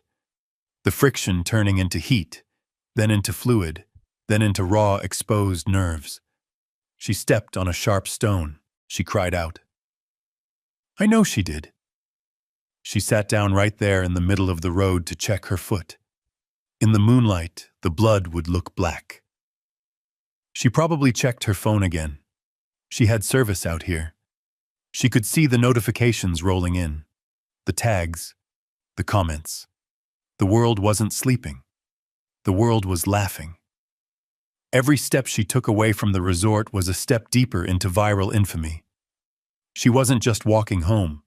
She was walking through a digital hallway of mirrors, every reflection distorted and mocking. She called Jason again. Straight to voicemail. She called Becky. Straight to voicemail. She called her mother's old number, a number that had been disconnected for 10 years, just to hear a voice that wouldn't judge her. She stood up. She was limping for real now. The cold was setting in. The night air in the valley drops quickly. She was wearing thin silk and desperation. She wrapped her arms around herself, shivering violently. Mile 3. This was the stretch of road with no streetlights. Just the canopy of oak trees blocking out the moon. It was pitch black. The sounds of the night, the crickets, the rustling in the bushes, the hoot of an owl would sound like monsters to a girl who had spent the last 5 years in the city. She was afraid of the dark. She always had been. I used to leave the hall light on for her. Tonight, the only light was the distant glow of my cabin, a tiny pinprick of yellow miles away. She started to run, a clumsy, hobbling jog. She wanted to get out of the dark. She wanted the safety of the place she had called a shack. The irony must have tasted like ash in her mouth. The luxury resort had kicked her out. The penthouse was a lie. The shack was the only roof left in the world that wouldn't charge her admission. She tripped. It was inevitable. Exhaustion, darkness, and uneven ground are a brutal combination. She went down hard on her hands and knees. The gravel chewed into her palms. She didn't get up immediately. She stayed there on all fours, gasping for air, vomiting up the emptiness in her stomach. She looked at her hands. They were scraped, bleeding, dirty. They looked just like my hands. She had spent her entire adult life trying to scrub the construction worker out of her DNA. She got manicures. She used expensive lotions. She wore gloves when she drove. But now, kneeling in the dirt, mixing her blood with the earth, she was exactly who she was trying to escape. She was a Carter. She was down in the mud. She pulled herself up. She was crying a low, keening sound that had no audience but the trees. She didn't wipe her face. She just let the tears mix with the road dust streaking her cheeks. Mile 4. She could see the outline of my property line. The fence I had built. The gate she had driven past a week ago in a Porsche, laughing at its simplicity. Now that gate looked like the pearly gates of heaven. She dragged her feet. One step. Another. She was leaving a trail of bloody footprints on the asphalt. She was stripping away the layers of pretension with every agonizing yard. The entitlement was gone. The arrogance was gone. All that was left was survival. She reached the turnoff for my driveway. The gravel here was fresh, sharp. It must have felt like walking on broken glass. She saw the lights of the cabin. She saw my truck parked out front. The truck she hated. The truck she banned. She didn't look at it with disgust tonight. She looked at it with longing. She walked past the hood, her hand trailing along the rusted fender, needing something solid to hold onto. She stumbled up the 3 wooden steps to the porch. She stood in front of the door. She raised a hand that was shaking bloody and stripped of its diamond ring. She didn't knock. She collapsed against the wood, sliding down until she was a heap of ruined white silk on my welcome mat. She had walked 5 miles through hell to get back to the start, but she hadn't crossed the finish line yet. The door was locked, and I was on the other side waiting. I heard the thud of her body hitting the wood, followed by a low, guttural sob that vibrated through the doorframe. Then came the pounding. It wasn't a polite knock. It was the frantic, terrifying hammering of someone who knows the wolves are nipping at their heels. I stood on the other side of the oak door, my hand resting on the deadbolt. I could hear her breathing ragged and wet like a swimmer, surfacing from a near drowning. "Open the door," she screamed. Her voice was cracked raw from 5 miles of crying in the dark. "Dad, open the damn door." "It's me," I unlocked the deadbolt. The metal slide clicked back with a heavy mechanical snap. I turned the knob, but I didn't swing the door wide. I had engaged the security chain earlier, a thick link of hardened steel. The door opened 4 inches, just enough to see her, just enough for her to see me. The slice of her face visible through the gap was a portrait of ruin. Her hair was matted with mud and leaves. Her mascara had pooled into black bruises under her eyes. There was a cut on her cheek oozing blood that mixed with the road dust. She smelled of swamp water sweat and expensive perfume that had turned sour. She shoved her hand into the gap, trying to reach the chain, trying to force her way in. Her fingers were scraped and bloody, the manicure chipped away to jagged edges. "Let me in," she gasped, clawing at the air. "It's freezing. I'm hurt. Let me in right now." I didn't move to undo the chain. I stood there holding a glass of water I had poured but hadn't drunk. I looked at her fingers, grasping for purchase in a home she had mocked a week ago. "You can't come in, Sarah," I said. My voice was low. It didn't carry any anger. Anger is hot. This was 0 degrees. "What?" She stopped clawing. She put her eye to the crack, staring at me with a wild, disbelieving look. "What did you say?" "I said you can't come in," I repeated. "You made it very clear that I don't fit into your life. You put up a sign. You hired a guard. You drew a line. This threshold is that line. You stay on your side." She let out a sound that was half laugh, half scream. "Are you insane? I walked 5 miles. I'm bleeding. Jason left me. He stole everything. You ruined my wedding. You crazy old man. And now you're going to leave me on the porch." "I didn't ruin your wedding, Sarah," I said. "I just stopped paying for the lie. There is a difference." She slammed her shoulder against the door. The chain rattled but held. It was bolted into the frame with 3-inch screws. "I installed them myself." "You stopped paying," she shrieked. "You think that gives you the right to humiliate me? To verify my humiliation in front of everyone I know? Jason is going to sue you. He's going to take this shack and turn it into firewood." I took a sip of water. The coolness of it felt grounding. "Jason isn't going to sue anyone, Sarah," I said. "Jason is currently in the back of a black SUV explaining to a man named Vinny why he doesn't have $50,000. She froze. The mention of the name made her pause. "Vinny, who is Vinny? Vinny is a loan shark," I explained patiently, as if I were teaching her how to read a tape measure. He holds the note on Jason's gambling debts. $540,000, Sarah. That's what your husband owes. That's why he married you. He needed the cash gifts to buy another week of life.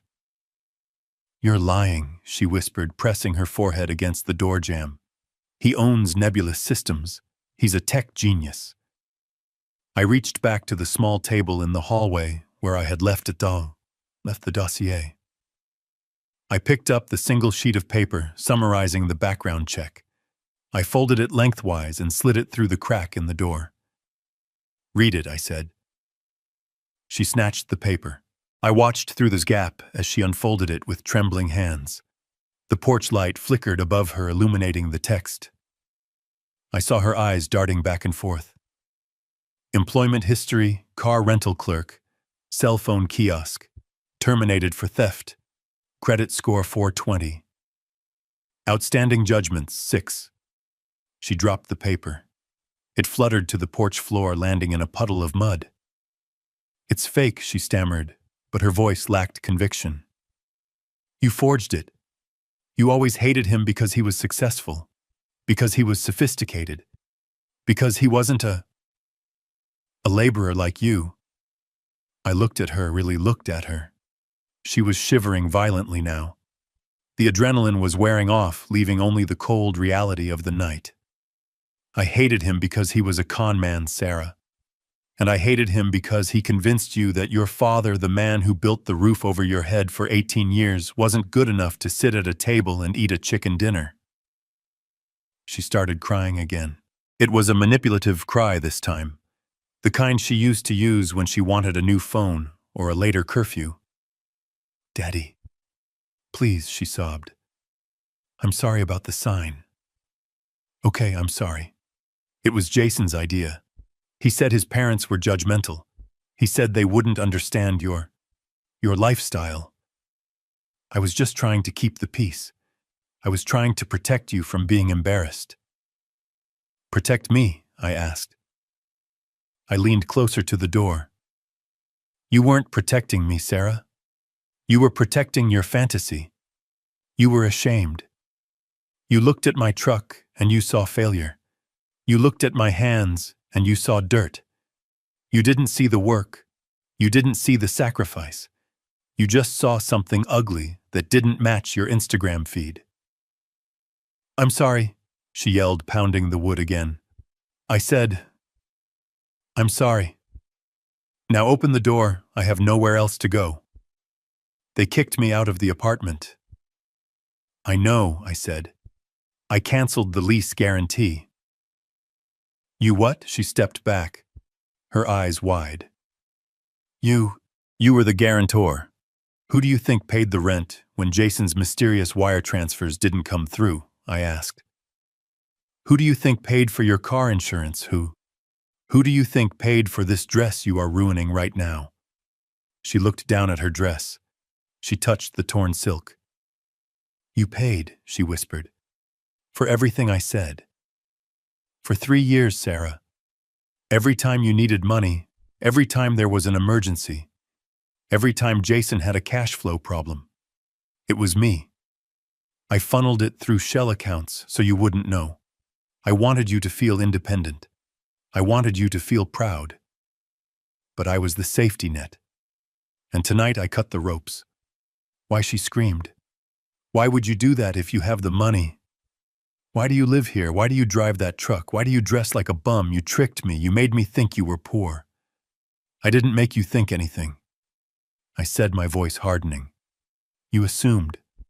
You looked at the surface and you stopped looking. You judged a book by its cover because you never bothered to open the pages. You never asked me about my business. You never asked me about my investments. You just asked me for checks. I have money, Sarah, I continued. I have more money than Jason could steal in 10 lifetimes. I own the resort you were married in. I own the land under this cabin and 300 apartments in the city. I am a wealthy man, but I live here because this is the house I built with your mother. I drive that truck because it still runs, and I don't need a Mercedes to know who I am. She stared at me through the crack. The revelation was hitting her like physical blows. The greed was starting to war with the shame in her eyes. I could see the gears turning. She was realizing that she had bet on the wrong horse. She had thrown away a millionaire father for a bankrupt husband. "Dad," she said, her voice changing. It became softer, wheedling. "Dad, if you have all that, then we can fix this. We can pay off Jason's debt. We can get the apartment back. You can help me. I'm your daughter. You can't leave me out here. I'm your only child." I looked at the chain. It was straining against the screws as she leaned her weight on the door.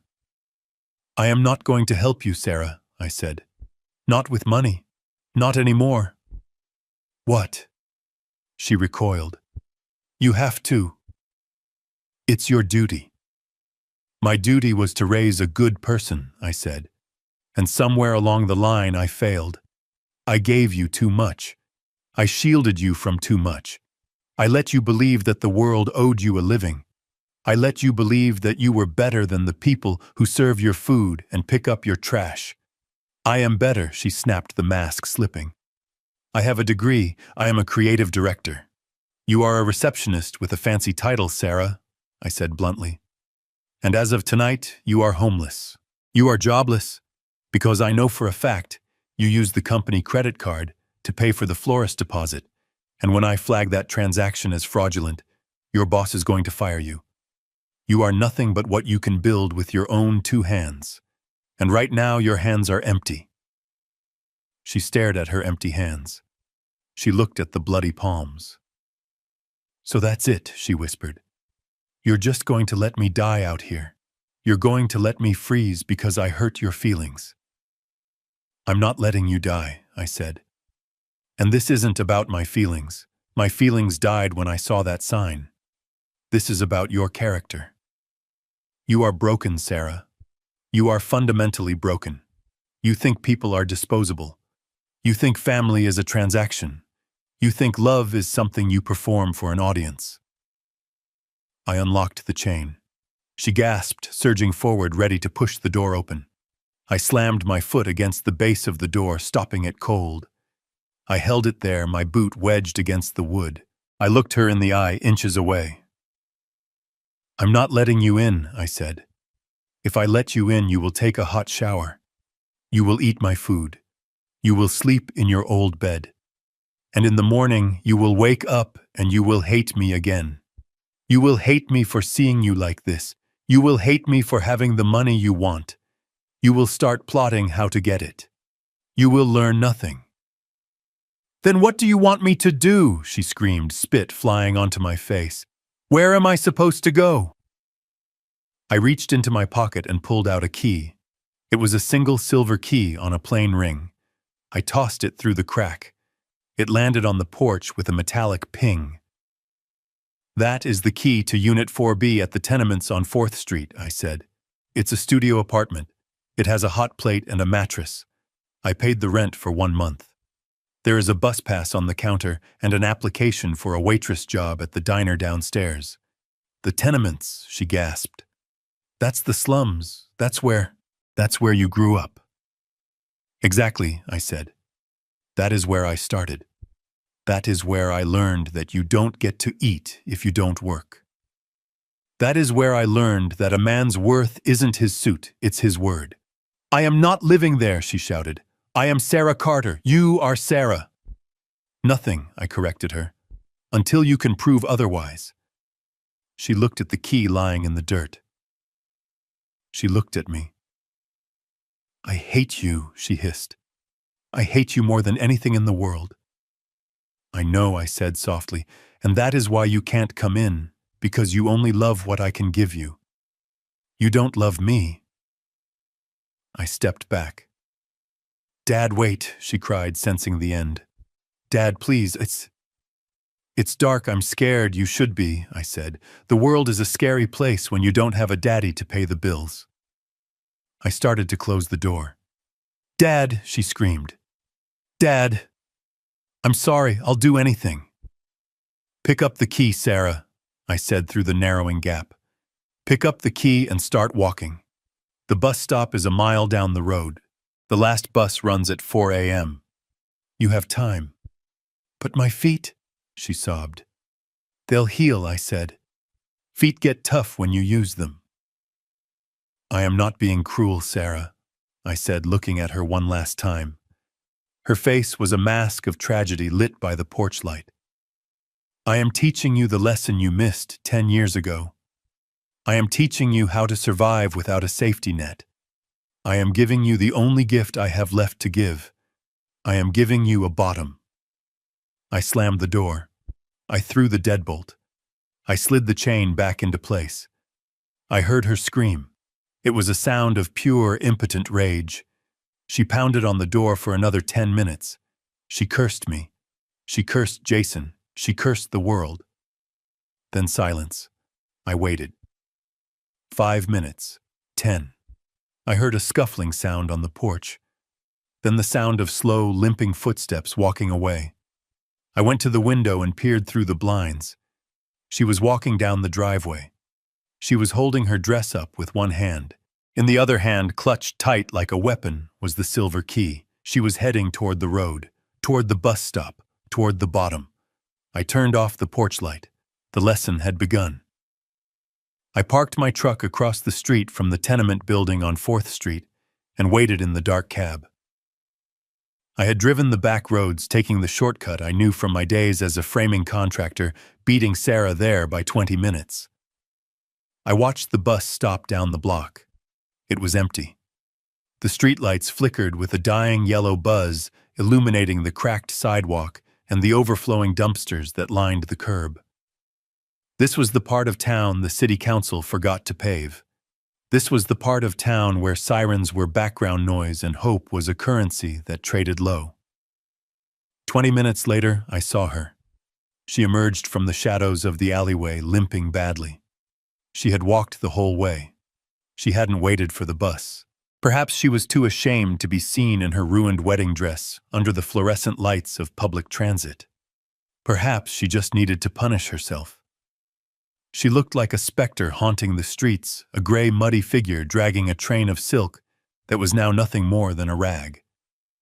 She stopped in front of the building. It was a 4-story brick structure that had seen better days in the 1950s. The windows were barred. The front door was steel-dented from years of being kicked open. She looked at the number above the door. 412. She looked at the silver key in her hand. She was trembling so hard I could see it from across the street. I got out of the truck. I slammed the door. The sound was like a gunshot in the quiet street. Sarah jumped. She spun around, her eyes wide with terror. When she saw it was me, her shoulders slumped. She didn't look relieved. She looked defeated. "You beat me here," she whispered. Her voice was a rasp. "I own the building, Sarah," I said, crossing the street. "I know the shortcuts." She looked up at the facade. A baby was crying in an apartment on the 2nd floor. A couple was arguing loudly on the 3rd. The smell of stale beer and boiled cabbage hung in the humid air. "This is it?" she asked. "This is where you want me to live?" "This is where you are going to live," I corrected her. "Come on." I walked past her and pushed the front door open. The lock was broken. It had been broken for 10 years. I held it for her. She hesitated, looking at the dark graffiti-covered hallway. Then she stepped inside. We walked up the stairs in silence. The elevator was out of order, wrapped in yellow caution tape. We climbed to the 4th floor. The stairwell smelled of bleach and urine. Sarah gagged, covering her nose with her hand, but she kept climbing. She had no choice. The alternative was the street. We reached apartment 4B. I took the key from her shaking hand and unlocked the door. I pushed it open and flipped the light switch. A single bare bulb in the center of the ceiling flickered to life, casting a harsh, unforgiving light on the studio. It was small, maybe 300 square feet.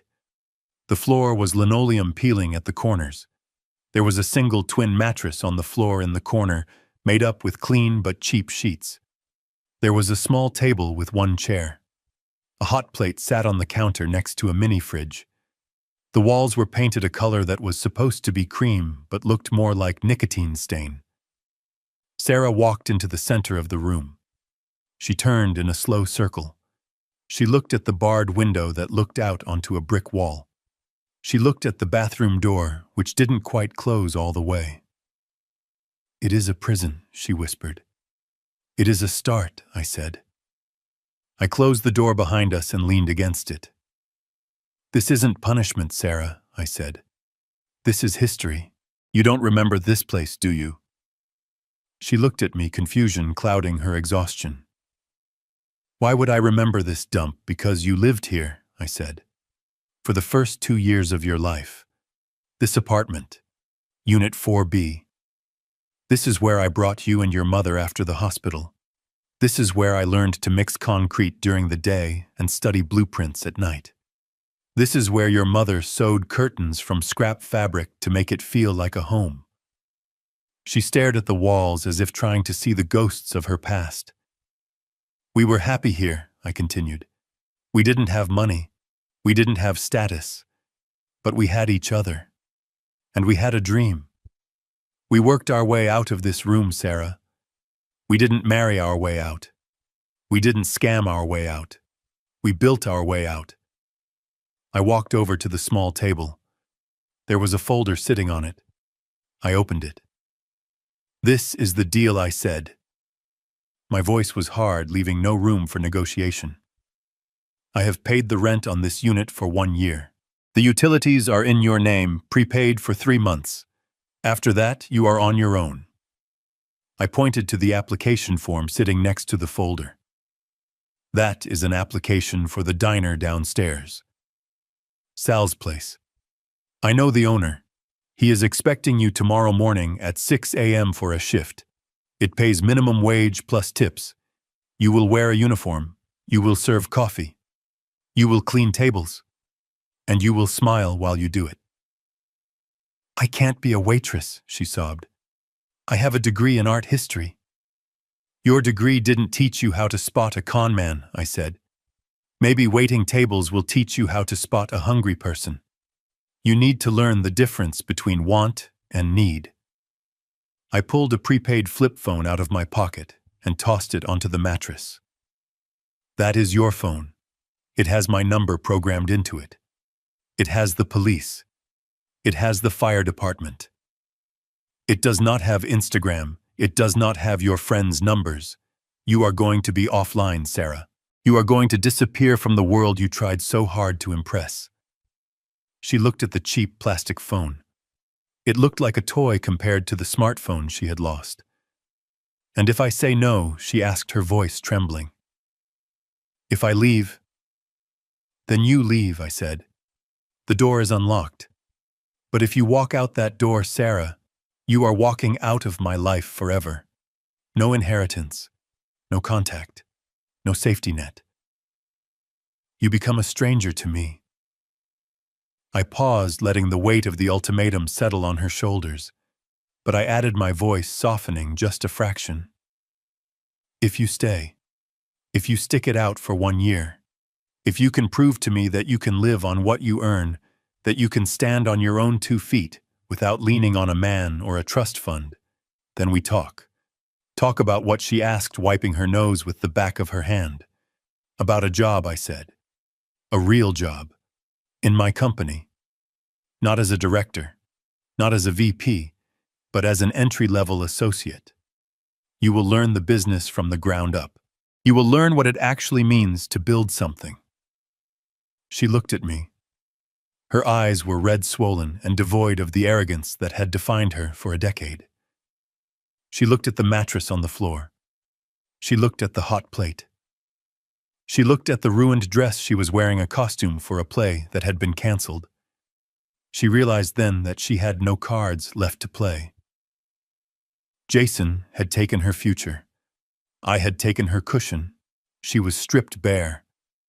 I watched the fight go out of her. Her shoulders dropped. Her head bowed. "Okay," she whispered. What I asked. I wanted to hear it. Okay, she said louder. I'll stay, I'll do it. Good, I said.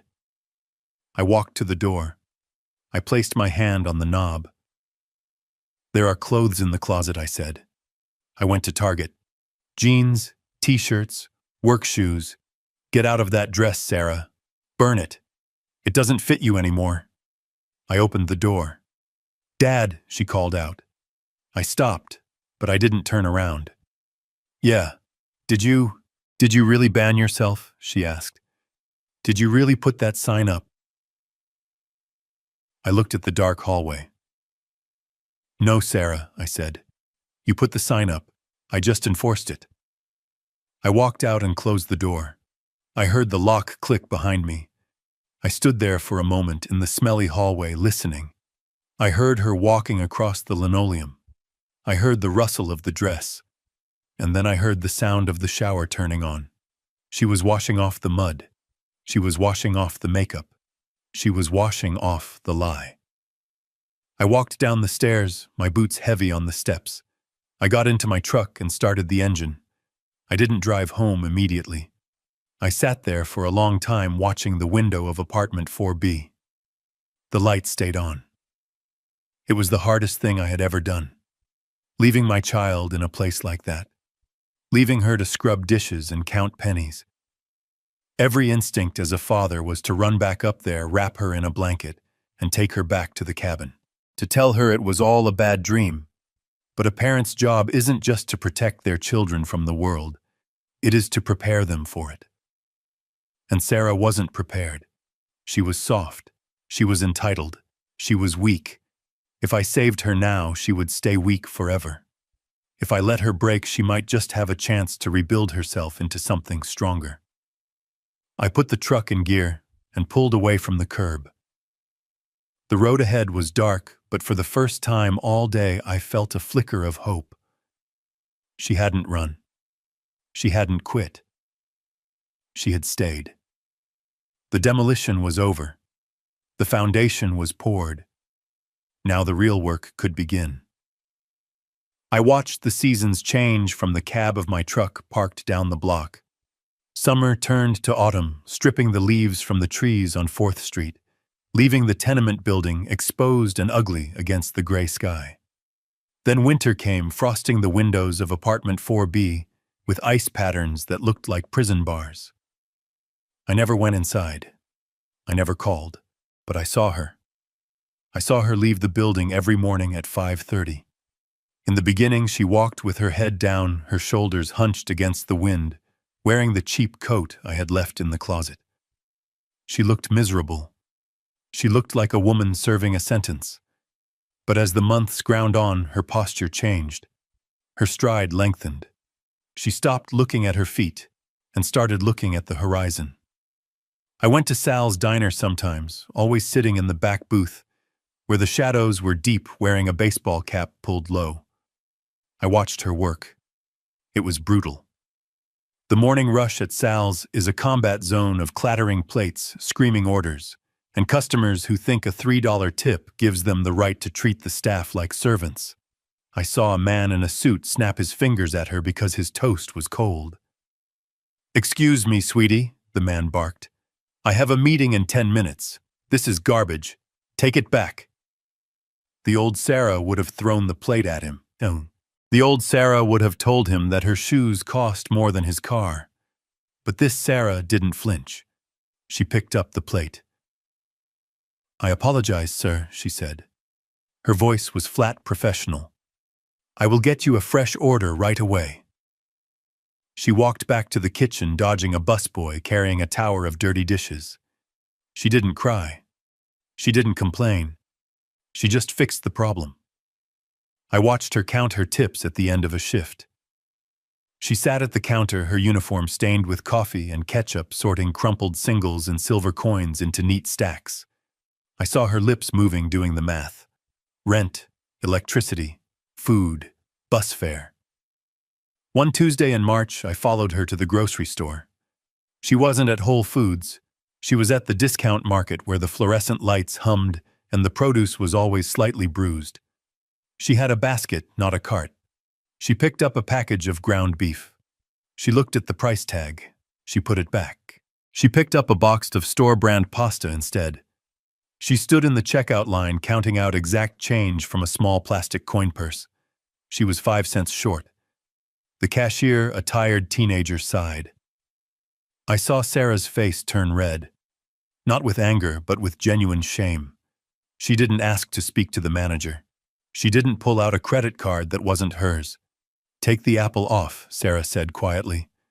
"I don't need the apple." That was the moment I knew. The entitlement had been burned out of her. It had been replaced by the hard, cold reality of arithmetic.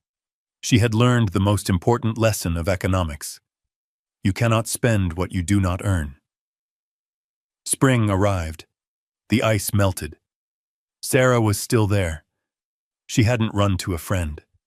She hadn't found a new rich boyfriend to rescue her. She was working double shifts. She was tired. She was thin. Her hands were chapped from bleach and dishwater, but her eyes were clear. The frantic, desperate look of the girl on my porch was gone. In its place was the steady gaze of a woman who knows she can survive the dark. Exactly 1 year to the day after the wedding, I walked into Sal's diner at 10 in the morning. The breakfast rush was over. The place smelled of bacon grease and sanitizer. I didn't sit in the back. I sat at a booth by the window. The bell on the door chimed. Sarah was behind the counter wiping down the pie case. She looked up. She froze. The rag in her hand stopped moving. She looked at me. I looked at her. She didn't run to me. She didn't scream, "Dad." She put the rag down. She picked up a coffee pot and a mug. She walked around the counter and approached my table. She poured the coffee. Black, no sugar. Just the way I take it. "Hello, Dad," she said. Her voice was steady. "Hello, Sarah," I said. She put the pot down. She pulled a pad of paper from her apron pocket. "What can I get you?" she asked. "The special is meatloaf. It's actually pretty good today." Sal made it fresh. I looked at her. She was wearing a name tag that said Sarah. No title, no pretension. Just her name. "I am not hungry," I said. "I came to talk business." "Business?" she asked. She didn't sit down. She stood there, respectful of the customer, respectful of the man. I reached into my jacket pocket. I didn't pull out a checkbook. I pulled out a single manila folder. I slid it across the laminated table. "Open it," I said. She wiped her hands on her apron before touching it. She opened the folder. Inside was a single sheet of paper. It was an employment contract. "Golden Oaks Resort," she read aloud. "Position: Junior Operations Associate." "It is entry level," I said. "You will report to the housekeeping manager. You will inspect rooms. You will handle guest complaints. You will work holidays. The pay is $45,000 a year. It is enough to rent a decent apartment, not a penthouse, but a home with heat that works." She looked up at me. Her eyes were wide. "You want me to work at the place where it happened. I want you to learn how to run it," I said. "I fired the general manager last week. He enjoyed humiliating you a little too much. I need someone who understands that building from the ground up. Someone who knows what it feels like to be locked out so they never lock out a paying customer again." She looked at the contract. Her thumb traced the logo of the resort. "And if I say no," she asked. "Then you stay here," I said. "You are a good waitress, Sarah. Sal likes you. You can make a life here. It is honest work." She closed the folder. She held it against her chest. "Why?" she asked. "Why now? Because you stayed," I said. "Because you paid for your pasta with pennies. Because you didn't call me once in 12 months to beg. You served your time, Sarah. You built your foundation. Now I am offering you the bricks to build the house." Tears welled up in her eyes, but she didn't let them fall. She took a deep breath and nodded. "I accept," she said. "But on one condition." I raised an eyebrow. You are negotiating? I want to pay you back, she said. For the wedding, for the dress, for the rent you paid on the apartment upstairs. I know it will take me years, but I want a payment plan deducted from my salary. I looked at her. I saw the grit in her jaw. I saw the builder in her blood. Deal, I said. She reached out and took my hand. Her palm was rough. It had calluses. It felt like my hand. Table 4 needs coffee, she said, pulling away. I finish my shift at 2. Pick me up, then I'll be outside, I said. She turned and walked back to the counter. She didn't strut. She walked with purpose. I watched her go. I took a sip of the coffee she had poured. It was hot. It was strong. It was the best cup of coffee I had ever tasted. The sign at the gate was gone. The ban was lifted. My daughter was coming home. Not as a princess, but as a partner. And that was worth more than all the gold in the world. We live in a world obsessed with filters and facades, where we often mistake the packaging for the gift. Sarah chased a golden illusion and nearly lost the real treasure, the unwavering strength of family. This story serves as a powerful reminder that true worth isn't found in a bank account or a designer label, but in the calluses of hard work and the integrity of one's word.